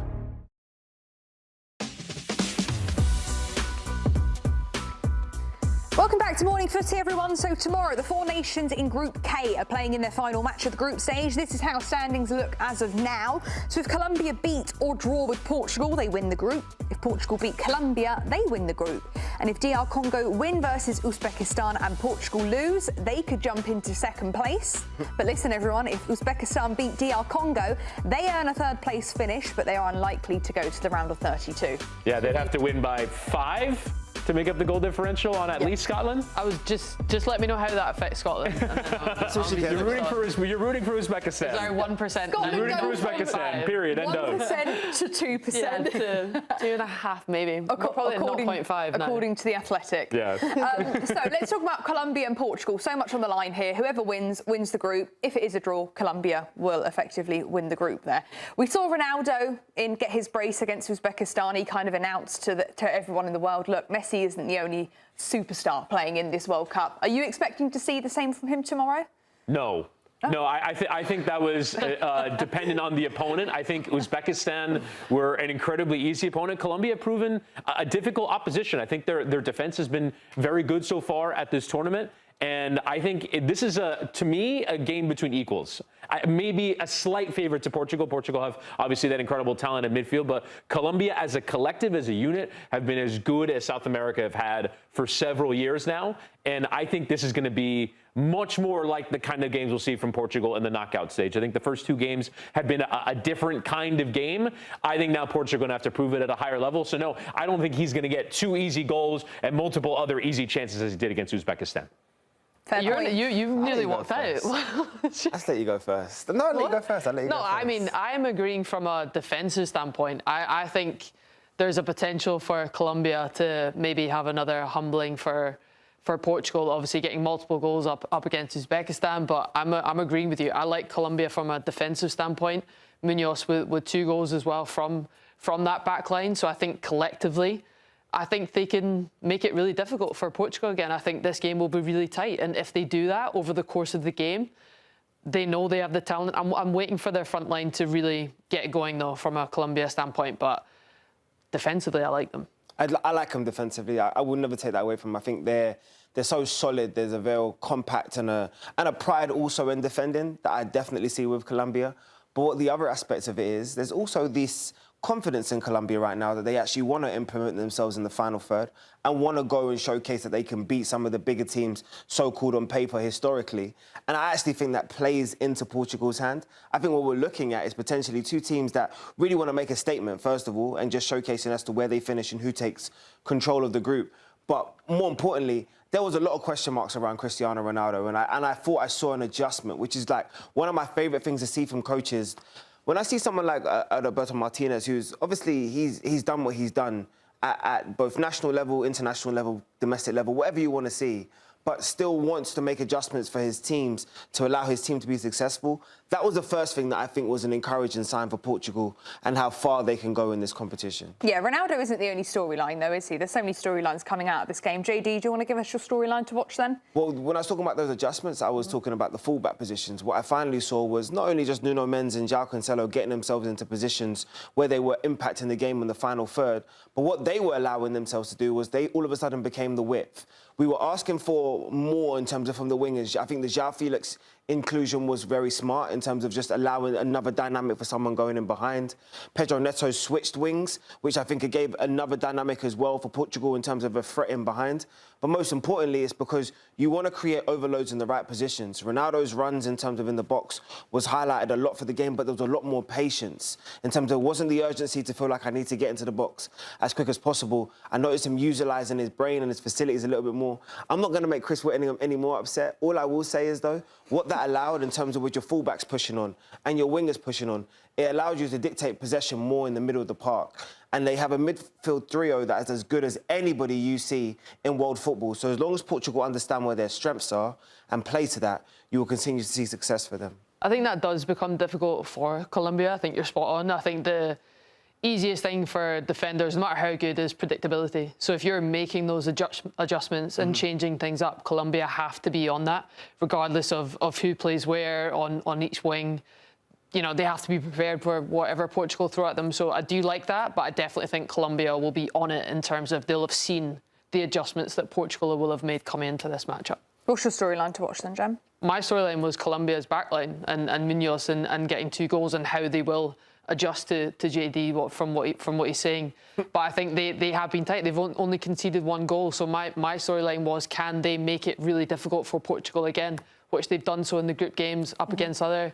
We saw how much Portugal struggled to break down a lower block. So whether they'll sit in within that or attack them higher up the pitch. But for me, it's how difficult can they make it for Portugal, and kind of not humbling. I think humbling's a bit aggressive, but from 5 goals against Uzbekistan, can they, make it much more difficult for Portugal, which I 100% think they can. And I thought we were going to see at some point in that game against DR Congo what we saw from DR Congo against Portugal, which was at some point DR Congo were going to attack them and make them uncomfortable. I never really felt, as a Colombia fan who was watching that game through the prism of wanting them to win, I never really felt that nervous about what DR Congo was offering in that game. I thought Colombia were always going to get over the line. It was about getting that second goal. Luis Diaz had 2 that were ruled out for offside. But I think in the overall, Colombia were comfortable winners in that game, which is not what I was expecting going in. Mm-hmm.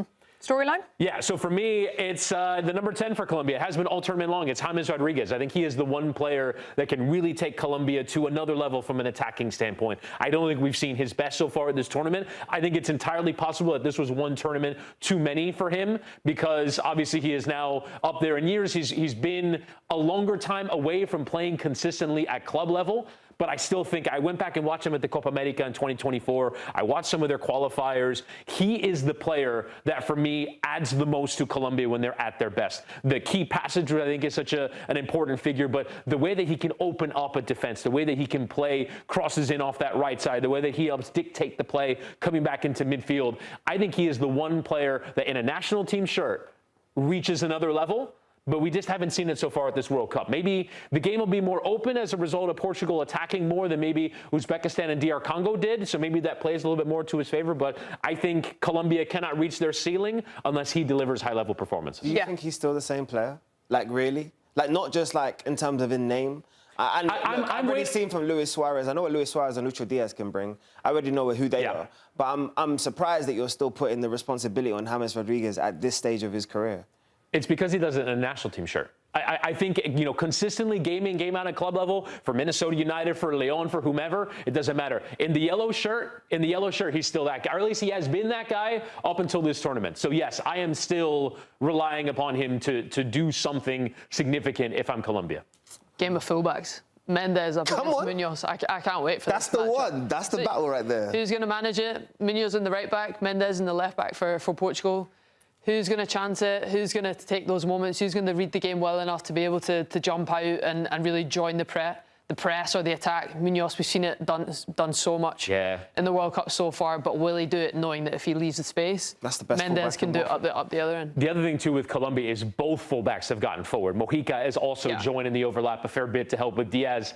I'm not certain that can be an option in a game against Portugal. If you're going to need more numbers defensively, if you're going to need to put more numbers behind the ball, it would put a lot more pressure on that midfield to the defensive work if both of them are going. I think one of them might have to stay in this one. Also, who's going to pick up Bruno Fernandes? Because I look Jefferson Lerma in that midfield, maybe potentially as someone, but what you don't want to see is Davison Sanchez having to start creeping into this midfield and its areas, because then that does leave Cristiano one-on-one. And I still believe in world football. If you leave Cristiano Ronaldo, even at 41, one-on-one in world football, he can still work half a yard and know how to find the back of a net. So I think managing the spaces and who handles the transition is going to be vitally important, because what you don't want to find is that you're in a 2v2 battle and you have your 2 Colombian midfielders against these 2 Portuguese midfielders. You're going to be in a lot of problems. You are going to be chasing shadows if you're chasing up against João Neves and Vitinha and you haven't seen a lot of the ball. That is not where you want to be in a Colombia shirt. We've got a lot of comments here on YouTube about Ronaldo saying he should be benched. Again.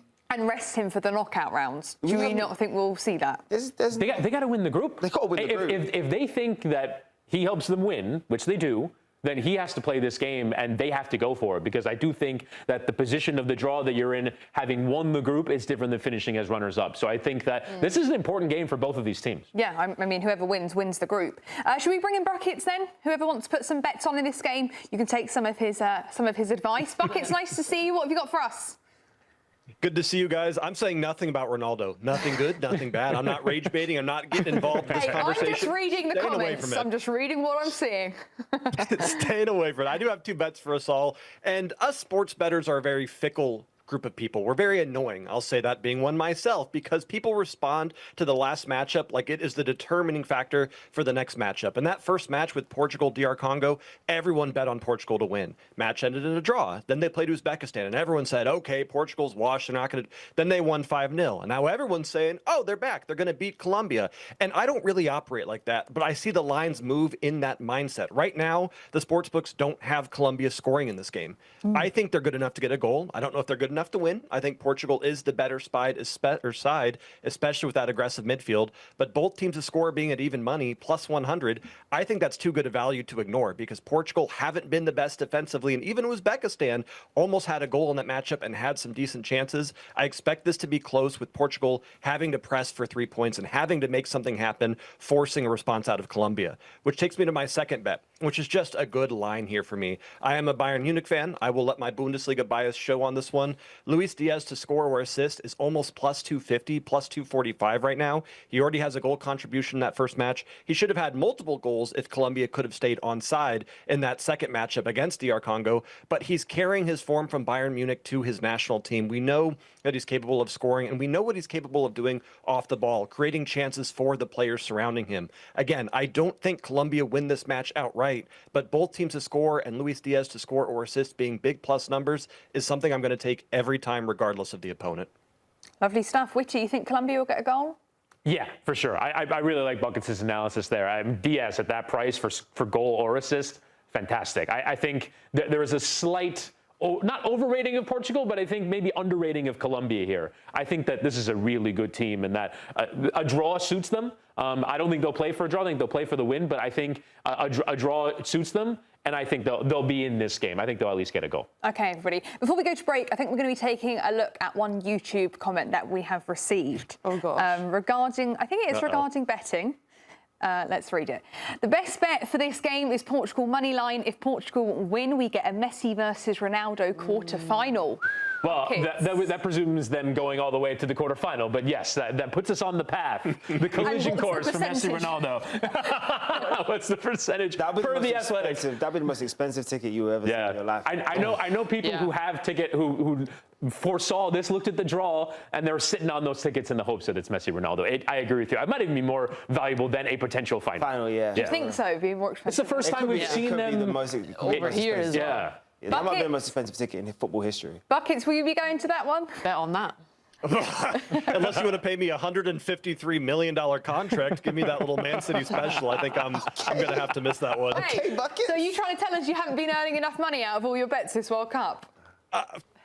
Okay, now you're putting me in. I've won so much on my bets, and I'm being responsible. I'm having fun with it, but I haven't won 20 grand or whatever that ticket's going to cost. Oh, that's tough. All right then, Buckets, thank you very much. We'll speak to you tomorrow. See you later. Thanks, guys.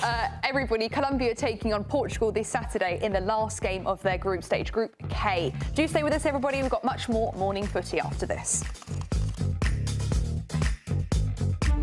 At the start of every year, I find myself wondering again, constantly questioning life's mysteries.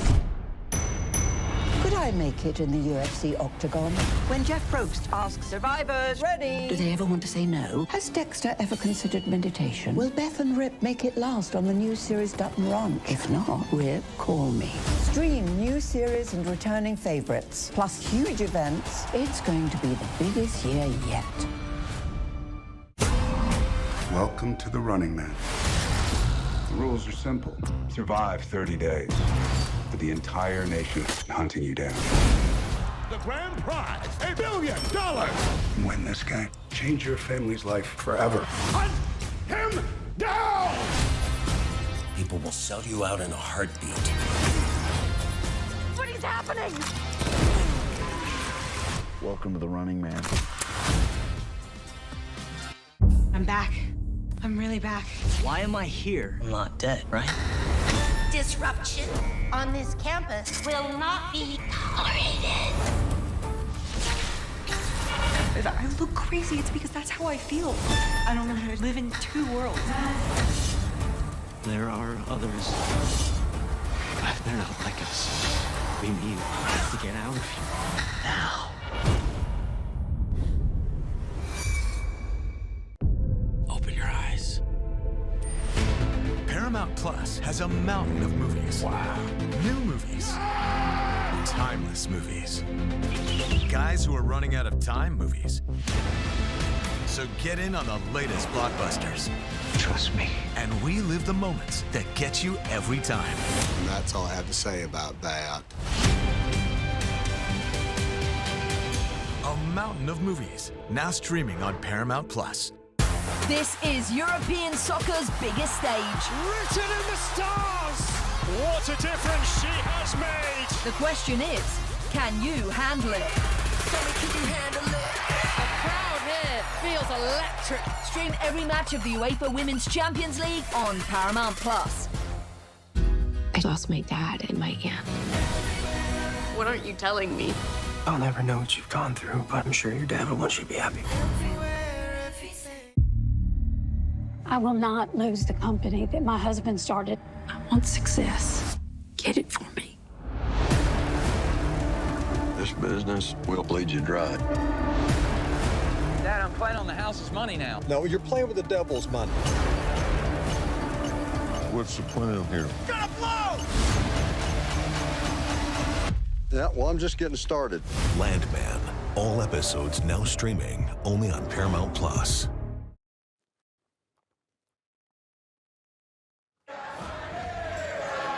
Welcome back to Morning Footy, 48 Nations, everybody. These are the scenes after South Africa beat South Korea 1-0 on Wednesday. South Africa reaching the knockout stages for the first time in the World Cup. JD, I mean, this just means so much to this nation, doesn't it? Bafana in full force. I love the fact that this has really been building for, what, the better part of 16 or so years. This is just sensational. And what's so interesting about South Africa more than anything is they really haven't had a star. Their whole decorated in terms of direction of their football has really been around a system. A lot of their players are tactically built into a system, and then the beauty of it is now I'm actually seeing the fluidity and the confidence and everything else that comes from their culture coming out in other ways. So it's kind of beautiful to see, man. And looking at both of their profiles, they deserve to be here. Yeah, so they'll be facing Canada this Sunday in the first game that we'll see in the round of 32. So this is how both these nations compare in the World Cup. Canada have played in it 3 times, South Africa have played in it 4 times.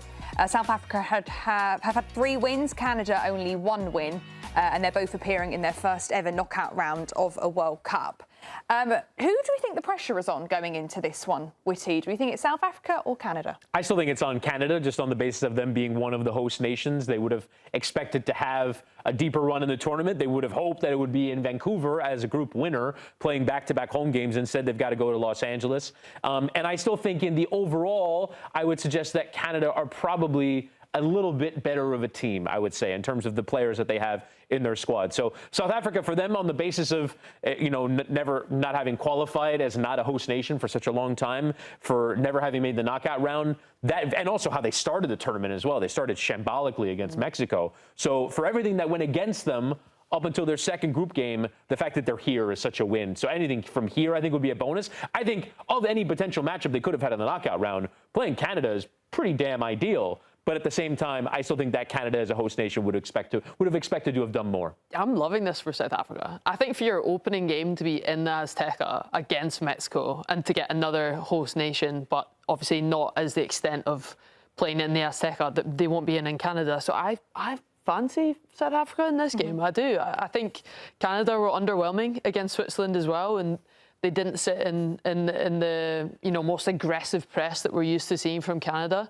And if they do that against South Africa, by the way, and South Africa break it, they're countering them. I think I love Maseko's goal. Yep. Top striker, great finish. And I think if you're pressing South Africa and they break it, he's getting in behind all day. They handle transitions really well. Out of a lot of the teams that we've seen try and do these transitions, especially in this heat, South Africa have looked really good, especially in the last 2 games. Just what they've showcased and being able to be I would say, quite brave in certain aspects. There's a kind of an element of a freedom when they're all sort of going in a very much in a purposeful manner.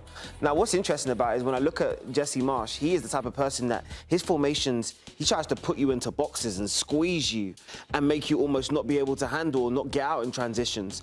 So you're going to see a really good tactical battle between the two coaches in who can actually break the press, who wants to initiate the press, and when they go as well. Because the conditions, the two teams, and also the fact that both teams are kind of, I would say, squaring up to each other and believing that they could beat each other might make for one of the most interesting ties we've seen in the World Cup so far, because you could make a case for both teams and you can understand why Canada would have the advantages, especially being a host. But that doesn't count out what Bafana can actually do, especially in transition in the final third as well. Yeah, definitely. We're going to bring up a vibe meter now in terms of how Canada is feeling going into this game. Like this. We have labelled it the names of Drake albums, just because Drake is How many were you alive for? You're just making sure that you were alive for all of them. I'm pretty sure I was alive for all of them. Okay. Right, so let's go through these categories. I'll read them out to you, JD. Oh, yeah, I can't even see that. So the first one, What a Time to Be Alive. Great album. More Life. Okay. For All the Dogs. So Far Gone. Oh, classic. Nothing Was the Same. Definite classic. And Honestly, Nevermind. Yeah, you can honestly never mind all of that as well. But can I just say, I think Honestly, Nevermind was my favourite album. Shock you would say that, because that's why I know when you became a Drake fan last year. Yeah, when Drake jumped on TikTok, that's when you jumped on. Nothing Was the Same. I see. Now, this is not rating the calibre of the album. This is rating how the Canadian national team is feeling right now. Let's not get this mixed up. Okay. I want to, because the Canadians turn around and use the words for the dog them, I want to say it's for the dog them, just because I've seen things that are really good about what Canada have done so far. There's things that they probably want to still improve upon. I think their head coach is really energetic, really honest as well with the media and also probably with his players on top of it, so you know there's a real basis. But the only reason why I'm saying for the dog them is because I believe that was one of Drake's sleeper albums, and I think there's still another gear to go when I think about this Canada team. And the unlocking of Davies, especially when he actually does ignite in this tournament, and his fitness concerns and where he's going to be is going to be a massive thing and a massive feature for how good this team could be, because I still believe they can go up another gear.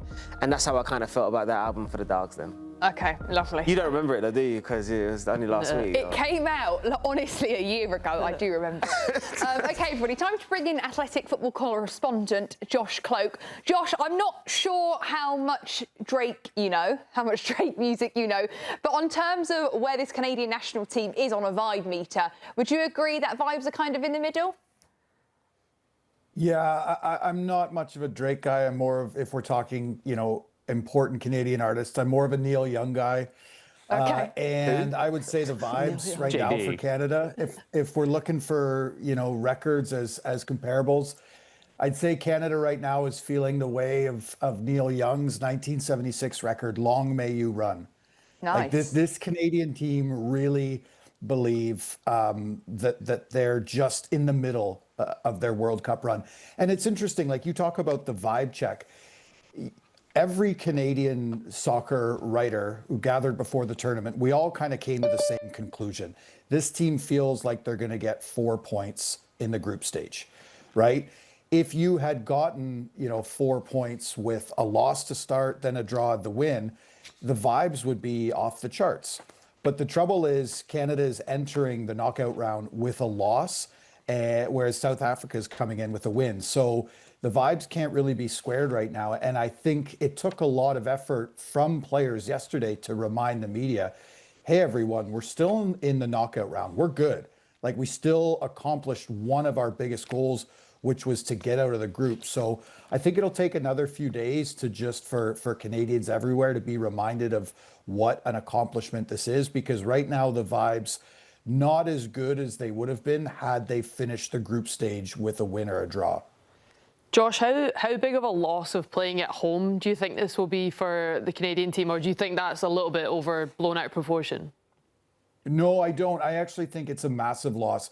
Not so much for playing at home. Yes, the crowds in Canada deserve a ton of credit, right? Especially that crowd, the second match in Vancouver, was the loudest I've ever heard a Canadian crowd. What they're really missing out on is the 7 days rest instead of just 3 days rest. That is so crucial for a Canadian team that is nursing multiple injuries, like a full week off to be with your families, many of which are in Vancouver right now. That's what really stings. And instead you have to play the first knockout round match. You have to fly to LA. So yes, you lose that home crowd advantage. And there's a lot of people in Canada that are really questioning why Canada had to win the group to stay, whereas Mexico seemed to have an easier path to stay in Mexico. But for me, it's the 7 days off. Or losing that 7 days off, that's really going to hurt Canada. Josh, I want to kind of talk about what you just spoke about with the fitness concerns. Alphonso Davies has been reported to say that he's fully fit and ready to engage and ignite us in this competition, yet we still haven't seen that inclusion as of yet. Jesse Marsch quoted to say that I'm using him as a decoy. Just tell us a little bit more about where he stands right now, and your face tells me a lot about that response as well. Yeah, that grimace spoke volumes, I think. Look, this has been a trying 48 hours to cover the men's national team. And the reason I say that is, Jesse Marsch is a great person, a great manager to cover. He shares a lot of information. And when Jesse Marsch says Alphonso Davies is expected to play, a lot of us in the media said, okay, well, certainly given his trajectory, feels likely that he'll play. Then Alphonso Davies doesn't even warm up with the substitutes. And what was really telling to me is Alphonso Davies then going through the mix zone after the game against Switzerland with a phone to his ear and just blowing by reporters, not saying a word. Most Canadian players will stop and talk if requested. That includes Jonathan David and Stefan Eustáquio, the vice captains. So for Alphonso Davies to do that just suggested that, at bare minimum, he wasn't happy. Then Jesse Marsch says that, he was kind of essentially, he didn't use this word, but lying to the media and saying that he was using Alphonso Davies' status as a decoy because if Switzerland's coach can spend more time preparing for Davies, that's energy that he now, can't spend preparing for other players. I understand that, and it's Jesse Marsch's right to do that. And yesterday, Jesse Marsch spoke again, and he said, look, it's the World Cup. We're trying to get every advantage we can. And if that means, telling you're using the word decoy in the media, that's what I'm going to have to do because our goal here is winning games. However, when that happens, it becomes a little more difficult to properly assess anything that Marsch says afterwards. Again, it's his right, it's his prerogative. Winning a knockout round game for Canada in the World Cup would be historic for this country, but it also shrouds a lot of Alphonso Davies' status in mystery right now. Agreed, and I'm not certain it proved to be that much of an advantage in the game. But going to that game against South Africa, in terms of the players that will be available, who do you think will be the most important figure where if Canada are winning, it's because this guy is man of the match or something like that? The same player it would have been for every match, Jonathan David, right? And until Moise Bombito returns as Canada's #1 center back, and he could, right? I think he is, on that trajectory to returning in full against South Africa. But when Jonathan David scores for Canada, good things happen. South Africa does not have an attacker of Jonathan David's quality. And yes, Jonathan David's game has been up and down. I thought he looked obviously much better against Qatar, pretty good against Switzerland. But he's such a clinical finisher. And when he's on his game, most teams don't have an answer for him. Canada are a strong defensive team. They defend in a really compact manner. It's just about making the most of their chances, right? And, Jonathan David has scored really important goals for Canada before. And I think if he gets one against South Africa, they'll be off to the races. Lovely stuff, Josh. Thank you very much for your insight. Great to see you. Thank you. I was just thinking, everyone, we could have done a Justin Bieber albums. Ooh, that would be fun as well. I can't believe you'd have known more of them. It doesn't matter. Anyway, coming up next to Footy, we've got much more Morning Footy at 48 Nations, everyone. At the start of every year, I find myself wondering again, constantly questioning life's mysteries. Could I make it in the UFC octagon? When Jeff Probst asks survivors, ready? Do they ever want to say no? Has Dexter ever considered meditation? Will Beth and Rip make it last on the new series Dutton Ranch? If not, Rip, call me. Stream new series and returning favorites, plus huge events. It's going to be the biggest year yet. Welcome to the Running Man. The rules are simple. Survive 30 days. But the entire nation is hunting you down. The grand prize, $1 billion. Win this game. Change your family's life forever. Hunt him down! People will sell you out in a heartbeat. What is happening? Welcome to the Running Man. I'm back. I'm really back.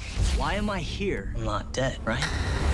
Disruption on this campus will not be tolerated. If I look crazy, it's because that's how I feel. I don't know how to live in two worlds. There are others. But they're not like us. We need to get out of here now.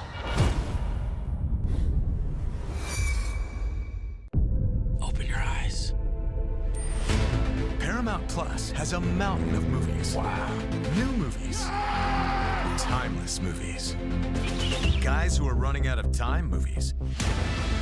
So get in on the latest blockbusters. Trust me. And relive the moments that get you every time.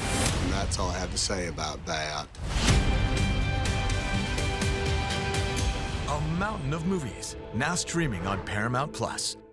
This is European soccer's biggest stage. Written in the stars! What a difference she has made! The question is, can you handle it? Can you handle it? The crowd here feels electric. Stream every match of the UEFA Women's Champions League on Paramount Plus. I lost my dad and my aunt. What aren't you telling me? I'll never know what you've gone through, but I'm sure your dad will want you to be happy. I will not lose the company that my husband started. I want success. Get it for me.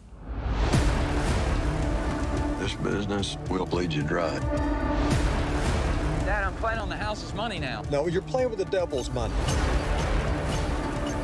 What's the plan here? Gotta blow! Yeah, well, I'm just getting started. Landman. All episodes now streaming only on Paramount Plus.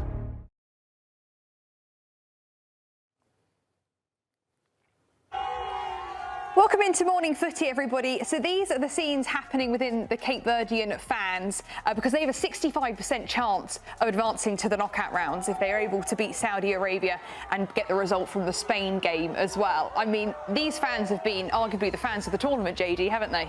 I mean, as rightfully so, they bring culture, they bring vibes, they bring themselves. And look at the, I would say, excitement and just the opportunity of just, showcasing what you can do at the knockout stages.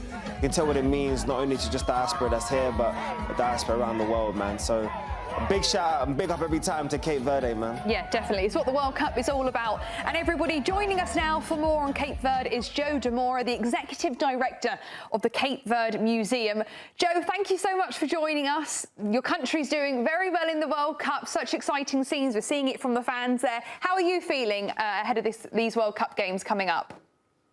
I think you got it right. Excited. Excited for everything that's happening in the world right now with the Cape Verdean soccer team showing the world Cape Verde and who we are. Yeah, so we are a morning show here on Morning Footy, Joe, and we do like to ask our guests what they tend to eat for breakfast. So what normally do people eat for breakfast over in Cape Verde? In Cape Verde, usually the best breakfast is cachupa refried from the day before, 2 eggs and some linguiça. Lovely. That sounds good, man. But Joe, take me into what it means to the people. Did you foresee this? I mean, looking at qualification, looking at the unity that was shown then and how big of a step that was, what does it actually mean to the nation now? You see the excitement and what they're doing on the big stage. To the nation now, it means that the rest of the world is seeing what we already knew. We're a people of resilience and tenacity, and that's a part of our daily life. So now the world is getting introduced to the daily struggle in life, or just the living habits of Cape Verde and the Cape Verdean people. Yeah, and they're debutants in this World Cup. How much pride has it instilled in the country? How good this team is doing in this World Cup this year?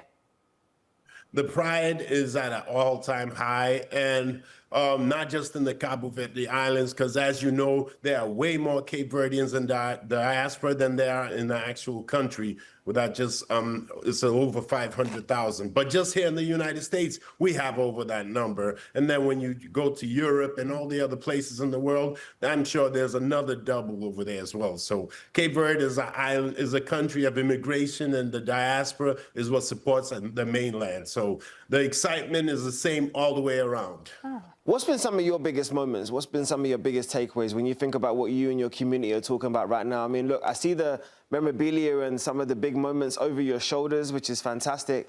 But what do you think has been some of your biggest standouts so far? The biggest standouts for Cape Verde would have to be 1975 when we achieved independence. And then again in 1991 when we became a multi-party democracy. And I have to include this as well, the Cape Verdean Museum, which in 2005 was open and is the very first Cape Verde museum in the entire world. This includes the Cape Verde Islands as well. Okay. And Joe, what do you hope people... I don't have to mention this last point. 2026, where we qualify for the World Cup. I was waiting to see it, Joe. No, 2023, we did something. That was the first time we qualified for the FIBA Basketball World Cup. So we've been making history the last few years. I like it. Yes, definitely. And now your nation's doing so well in this World Cup. What do you hope fans learn about the people and about the country as a whole? I think the rest of the Cape Verde people, you showed it just in the beginning, the celebration, the pride that we have in being Cape Verdeans, and a sleeping giant story that we're experiencing now. You know, the David and Goliath, that is shocking the world, but is just bringing out what we felt inside all this time. The great people, nation that we are, that we could overcome anything. I love the vibes. I love the fact that you get an opportunity to put your culture on Front Street. I mean, Cape Verde is now a place somewhere that I've circled that I need to visit. I need to come and enjoy it. I tell you what's also interesting in watching these superstars go. I see the Vazinha picture over your shoulder because he's now become an icon, a social media influencer, an icon, and a king in his own right. What's been the conversations? What's it been like watching it as another fellow Cape Verdean and watching his growth and the way the rest of the world is appreciating his excellence? It's been exciting because this has been a highlight, but the week before they left Rhode Island to go to the World Cup, we had a going away party for them where you can see the ball in the poster behind. You see pictures. I took pictures with the coach, Vazinha, and they all signed these balls for our permanent exhibit here at the museum because we're here to capture the history and we are creating history daily now. Hopefully tonight, we're going to shock the world again. His life is never going to be the same again, you know, Vazinha, I'm telling you. His life is gone. That signature and that ball might never be the same again as well. That value might be through the roof now, Joe. Luckily, we have it on the ball and on the poster, but his life you can't expect somebody that went from 50,000 followers on Instagram to 15 million overnight. So that's exciting, but it's well deserved. And Joe, you've been hosting some watch parties at the museum. Is that where you'll be watching the game tonight? Yes, tonight we're hosting a watch party and it's going to be great. On the second floor of our museum, we have the community space, the cultural center, where we're going to welcome people from the community. Everybody's welcome. And we're going to have some finger foods, Cape Verdean finger foods, so people get the full experience of the Motor Baza we provide as a people and just the welcoming attitude that we do as a country in general. Joe, how are these players going to be remembered? I mean, I think about that Spain result, the opportunity now to make the knockout stages against Saudi Arabia. How will they be remembered amongst their own people and, of course, now in the rest of the world as well? I think you heard the interviews with the soccer players saying this is something we've been waiting on for a long time. You know, Cape Verde soccer, before I came to the United States, that was the sport that everyone played. I only discovered there were other sports after arriving in the United States. And so this is the memory that's going to be kept for forever, and this is kind of like a marker in Cape Verde history timeline. Yes, definitely. And just before we leave you, Joe, you've been director of the Cape Verde Museum for 10 years now. Quickly just tell us what you guys do at the museum and what your goals are going forward ahead of this World Cup. Our goals here is to promote and educate the world about the Cape Verde culture and history. Cape Verde is a big part of the world history, not just American history, because since the 1400s to currently, Cape Verdean people have been, I tell people, we're a marker of the past as well as the future. We're a wide, diverse mix of people. We go from white, blue eyes to dark, the darkest you can. So we're kind of a reflection of what the world is coming to become. Lovely stuff, Joe. Thank you so much for joining us. Good luck tonight. Hope the game goes well on the watch party. Nice to see you. Thank you very much, and we appreciate this opportunity. Thank you, Joe. OK, then, everybody, that's Cape Verde taking on Saudi Arabia with a chance to get into the round of 32 in this World Cup. We've got much more Morning Footy coming up. At the start of every year, I find myself wondering again, constantly questioning life's mysteries. Could I make it in the UFC octagon? When Jeff Probst asks survivors, ready? Do they ever want to say no? Has Dexter ever considered meditation? Will Beth and Rip make it last on the new series Dutton Ranch? If not, Rip, call me. Stream new series and returning favorites, plus huge events. It's going to be the biggest year yet. Welcome to the Running Man. The rules are simple. Survive 30 days. But the entire nation is hunting you down. The grand prize, $1 billion. Win this game. Change your family's life forever. Hunt him down! People will sell you out in a heartbeat. What is happening? Welcome to the Running Man. I'm back. I'm really back. Why am I here? I'm not dead, right? Disruption on this campus will not be tolerated.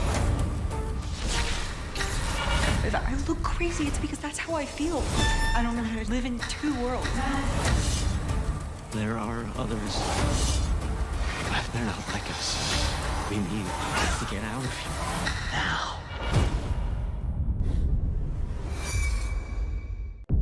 Open your eyes. Paramount Plus has a mountain of movies. Wow. New movies. Timeless movies.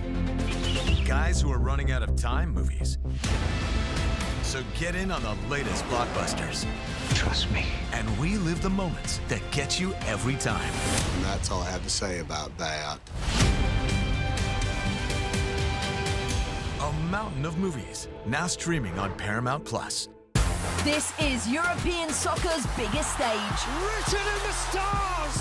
What a difference she has made! The question is, can you handle it? Can you handle it? The crowd here feels electric. Stream every match of the UEFA Women's Champions League on Paramount Plus. I lost my dad and my aunt. What aren't you telling me? I'll never know what you've gone through, but I'm sure your dad will want you to be happy. I will not lose the company that my husband started. I want success. Get it for me. This business will bleed you dry. Dad, I'm playing on the house's money now. No, you're playing with the devil's money. What's the plan here? Gotta blow! Yeah, well, I'm just getting started. Landman. All episodes now streaming only on Paramount Plus.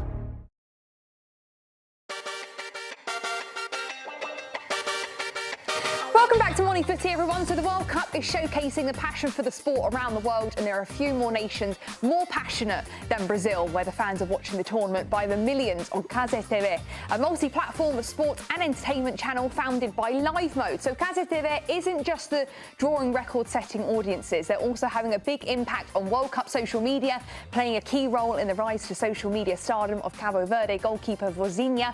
And for more on Kazit TV and Brazil's World Cup, we are joined by Kazit TV play-by-play analyst Luis Felipe Freitas, also known as Luisinho. Luisinho, nice to see you. How are you this morning?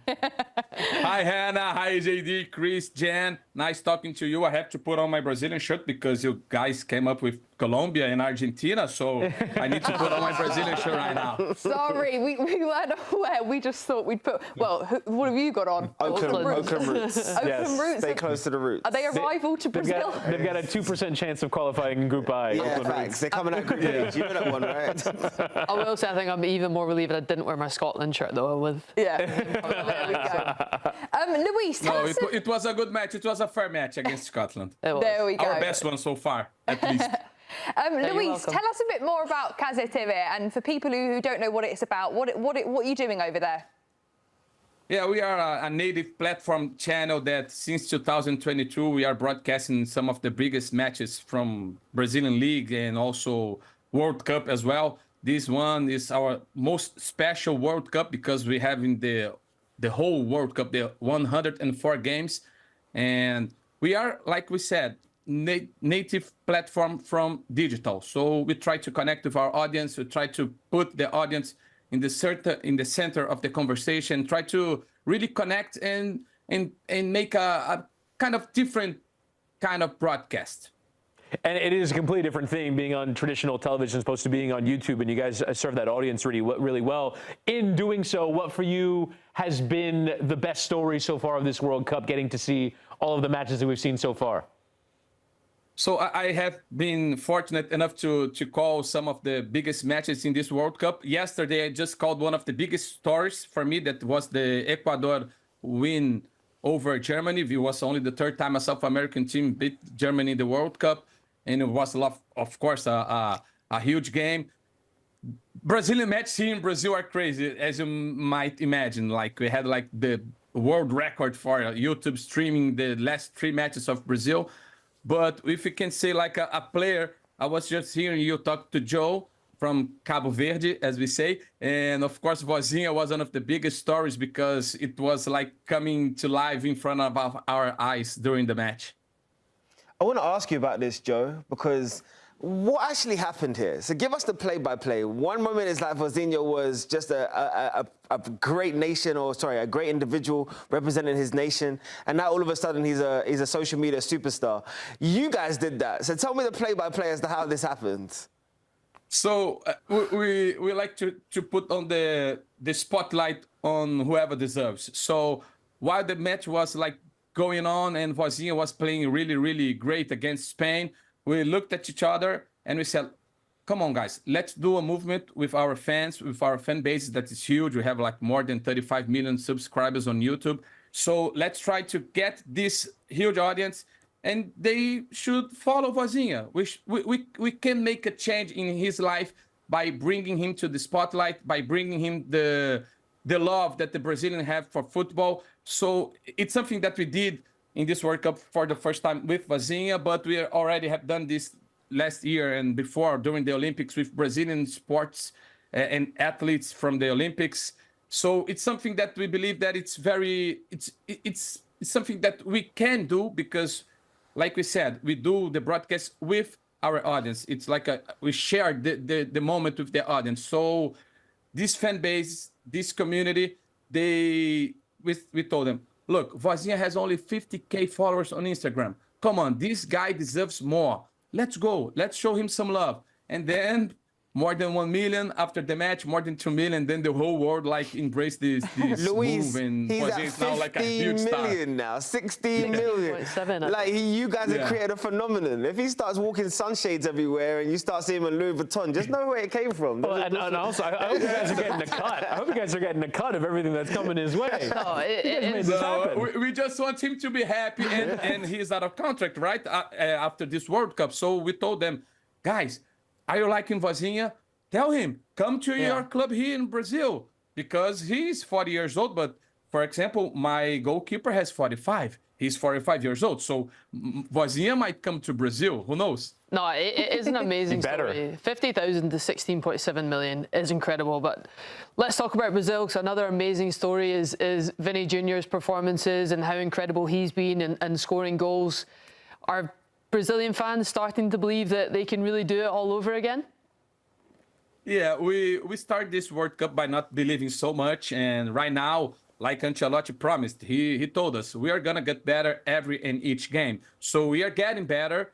This Scotland match, sorry, Jen, was our best so far. We won 3-0, but we believe. I mean, Japan in the next round is gonna be a tough opponent. Brazil lost to Japan during this preparation to the World Cup, but right now we have a solid team. We believe, of course, in Vini. Vini has been one of the greatest players in this whole World Cup. And not only is Vini the best player in Brazil, but we have other players that can contribute to goals. Matheus Cunha has been also great since the second match being a starter. And we have a solid defense between Magalhães and Marquinhos, and they both were in the Champions League final. But it's growing. It's growing on us. We're getting more confident as the World Cup is progressing. And Luis, we finally saw Neymar take the pitch. We know he's a fan favourite, but personally yourself, do you see him making a difference at this World Cup? I mean, as a play-by-play commentator, I need to grow the emotions. And I believe, of course, Neymar is a huge player in our history. He's the player with most official goals to Brazil, passing even Pelé. But if we look like the past 12 months, he hasn't been the greatest. He's the greatest star that we have in Brazil, but he hasn't been the greatest player on the Brazilian National League.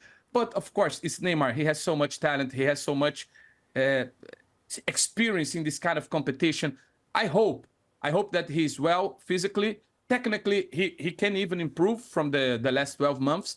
And he's now surrounded by the best athletes that Brazil has. So I believe that Neymar, he's not gonna be a starter. I don't believe it. Since the World Cup final, I mean, he's always coming off the bench, but he can contribute with like assists, even goals. He's still one of the best players that ever lived. But physically, he needs to grow a little bit. He needs to improve a little bit more. Luizinho, you've got 5 stars above that crest. I imagine Brazilians are thinking about a 6th. Can you bring us into what it would sound like if Brazil do go on to win this World Cup from your perspective as a play-by-play man? Give us a goal call. Give us some emotion of what it would sound like for you. Chris, come on.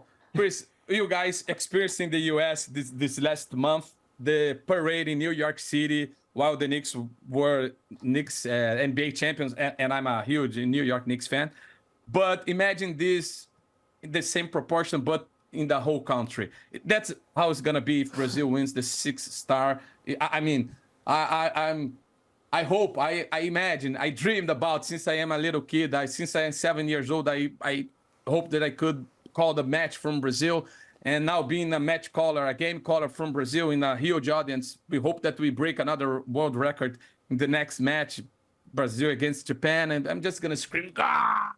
out at the top of my lungs and maybe cry. For sure, I'm gonna cry. I know that I'm not gonna hold myself in this moment because it's such a special moment, such a huge moment for Brazil. 24 years, it's a long time. Brazil won it in 1970, the third one, and then we waited 24 years to win it, and we won it in the U.S. So why not 24 years again, and in the U.S. one more time? I'm gonna be there, so wait for me.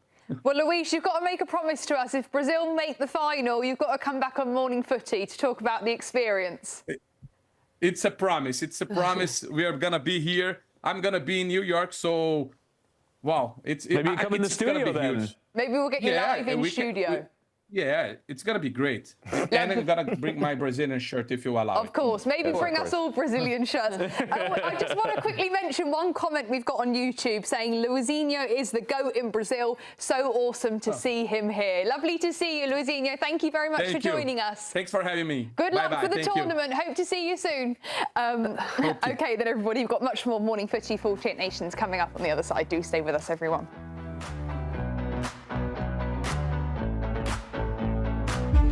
At the start of every year, I find myself wondering again, constantly questioning life's mysteries.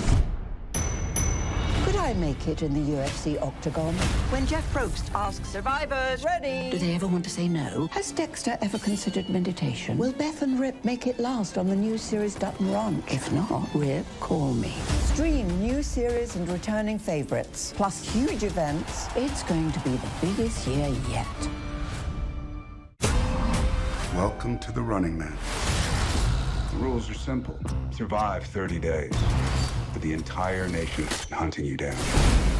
The grand prize, $1 billion. Win this game. Change your family's life forever. Hunt him down! People will sell you out in a heartbeat. What is happening? Welcome to the Running Man. I'm back. I'm really back. Why am I here? I'm not dead, right? Disruption on this campus will not be tolerated. I look crazy. It's because that's how I feel. I don't know how to live in two worlds. There are others. But they're not like us. We need to get out of here now. Open your eyes. Paramount Plus has a mountain of movies. Wow. New movies. Timeless movies. Guys who are running out of time movies. So get in on the latest blockbusters. Trust me. And relive the moments that get you every time. And that's all I have to say about that. A mountain of movies, now streaming on Paramount Plus. This is European soccer's biggest stage. Written in the stars! What a difference she has made! The question is, can you handle it? Tell me, can you handle it? The crowd here feels electric. Stream every match of the UEFA Women's Champions League on Paramount Plus. I lost my dad and my aunt. What aren't you telling me? I'll never know what you've gone through, but I'm sure your dad would want you to be happy. I will not lose the company that my husband started. I want success. Get it for me. This business will bleed you dry. Dad, I'm playing on the house's money now. No, you're playing with the devil's money. What's the plan here? Gonna blow! Yeah, well, I'm just getting started. Landman. All episodes now streaming only on Paramount Plus.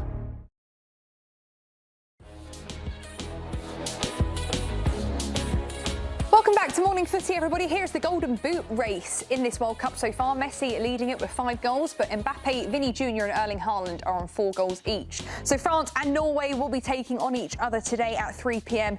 Eastern in Boston. Boys, do we think we'll be seeing any more goals from Mbappe and Haaland? Anyone could overtake each other in the Golden Boot race? Did you say boys? I'm out of that question. Boys, take it away. Go on, boys. Yeah, Hannah. That conversation. I won't answer that. I'm just so used to having the 3 guys. Sorry, excuse me. Boys and girls, everybody. Do we think who? Everybody now. Everyone. Yes. Everybody. Jen, you should start. You should start. Jen. What was the question? I switched off when you said Haaland or Mbappe? Are they scoring today? I Who's mean, scoring more, Mbappe, Haaland? Oh, I fancy Haaland because he doesn't need much of an opportunity to get one. Yeah, I can see them both scoring, to be honest, the form they're in. Yeah. Boys? Yeah, I kind of find this game really interesting because we don't really know how both teams will approach it, considering Norway are happy to be out of the group. They're in the knockout stage. How much are they really going to push for it? How much do they expose themselves? I think France, though, will at the very least enjoy playing an opponent that's not completely sitting in against them, which I think, because I think Norway will attack the game a little bit. So I would say Mbappe is probably the more likely to score for me. I agree. I think Kylian Mbappe definitely extends. And I think he's having a little bit of a mental battle with the other people in the conversation, you know, giving Messi his flowers in press conferences and talking about Haaland's excellence as well. If you don't think like I talk about those athletes at the 1% of the 1%, they're having their own little mental battle for who can be the Golden Boot winner. If he probably sets his eyes on Messi's target already of 18, and so I'm trying to eclipse that. So I'm looking forward to seeing a hungry version of Kylian today. OK, score predictions real quick. I'm going to say 3-1 to France. 2-1 France. Say 3-2. Right, great. That'd be fun. Great stuff, boys. OK, then everybody, 15 days down, the World Cup is in full swing. We're just getting started here on the Golazo Network, everybody. Do stay with us. At the start of every year, I find myself wondering again, constantly questioning life's mysteries. Could I make it in the UFC octagon? When Jeff Probst asks survivors, ready? Do they ever want to say no? Has Dexter ever considered meditation? Will Beth and Rip make it last on the new series Dutton Ranch? If not, Rip, call me. Stream new series and returning favorites, plus huge events. It's going to be the biggest year yet. Welcome to the Running Man. The rules are simple. Survive 30 days. But the entire nation is hunting you down. The grand prize, $1 billion. Win this game. Change your family's life forever. Hunt him down! People will sell you out in a heartbeat. What is happening? Welcome to the Running Man. I'm back. I'm really back. Why am I here? I'm not dead, right? Disruption on this campus will not be tolerated. I look crazy. It's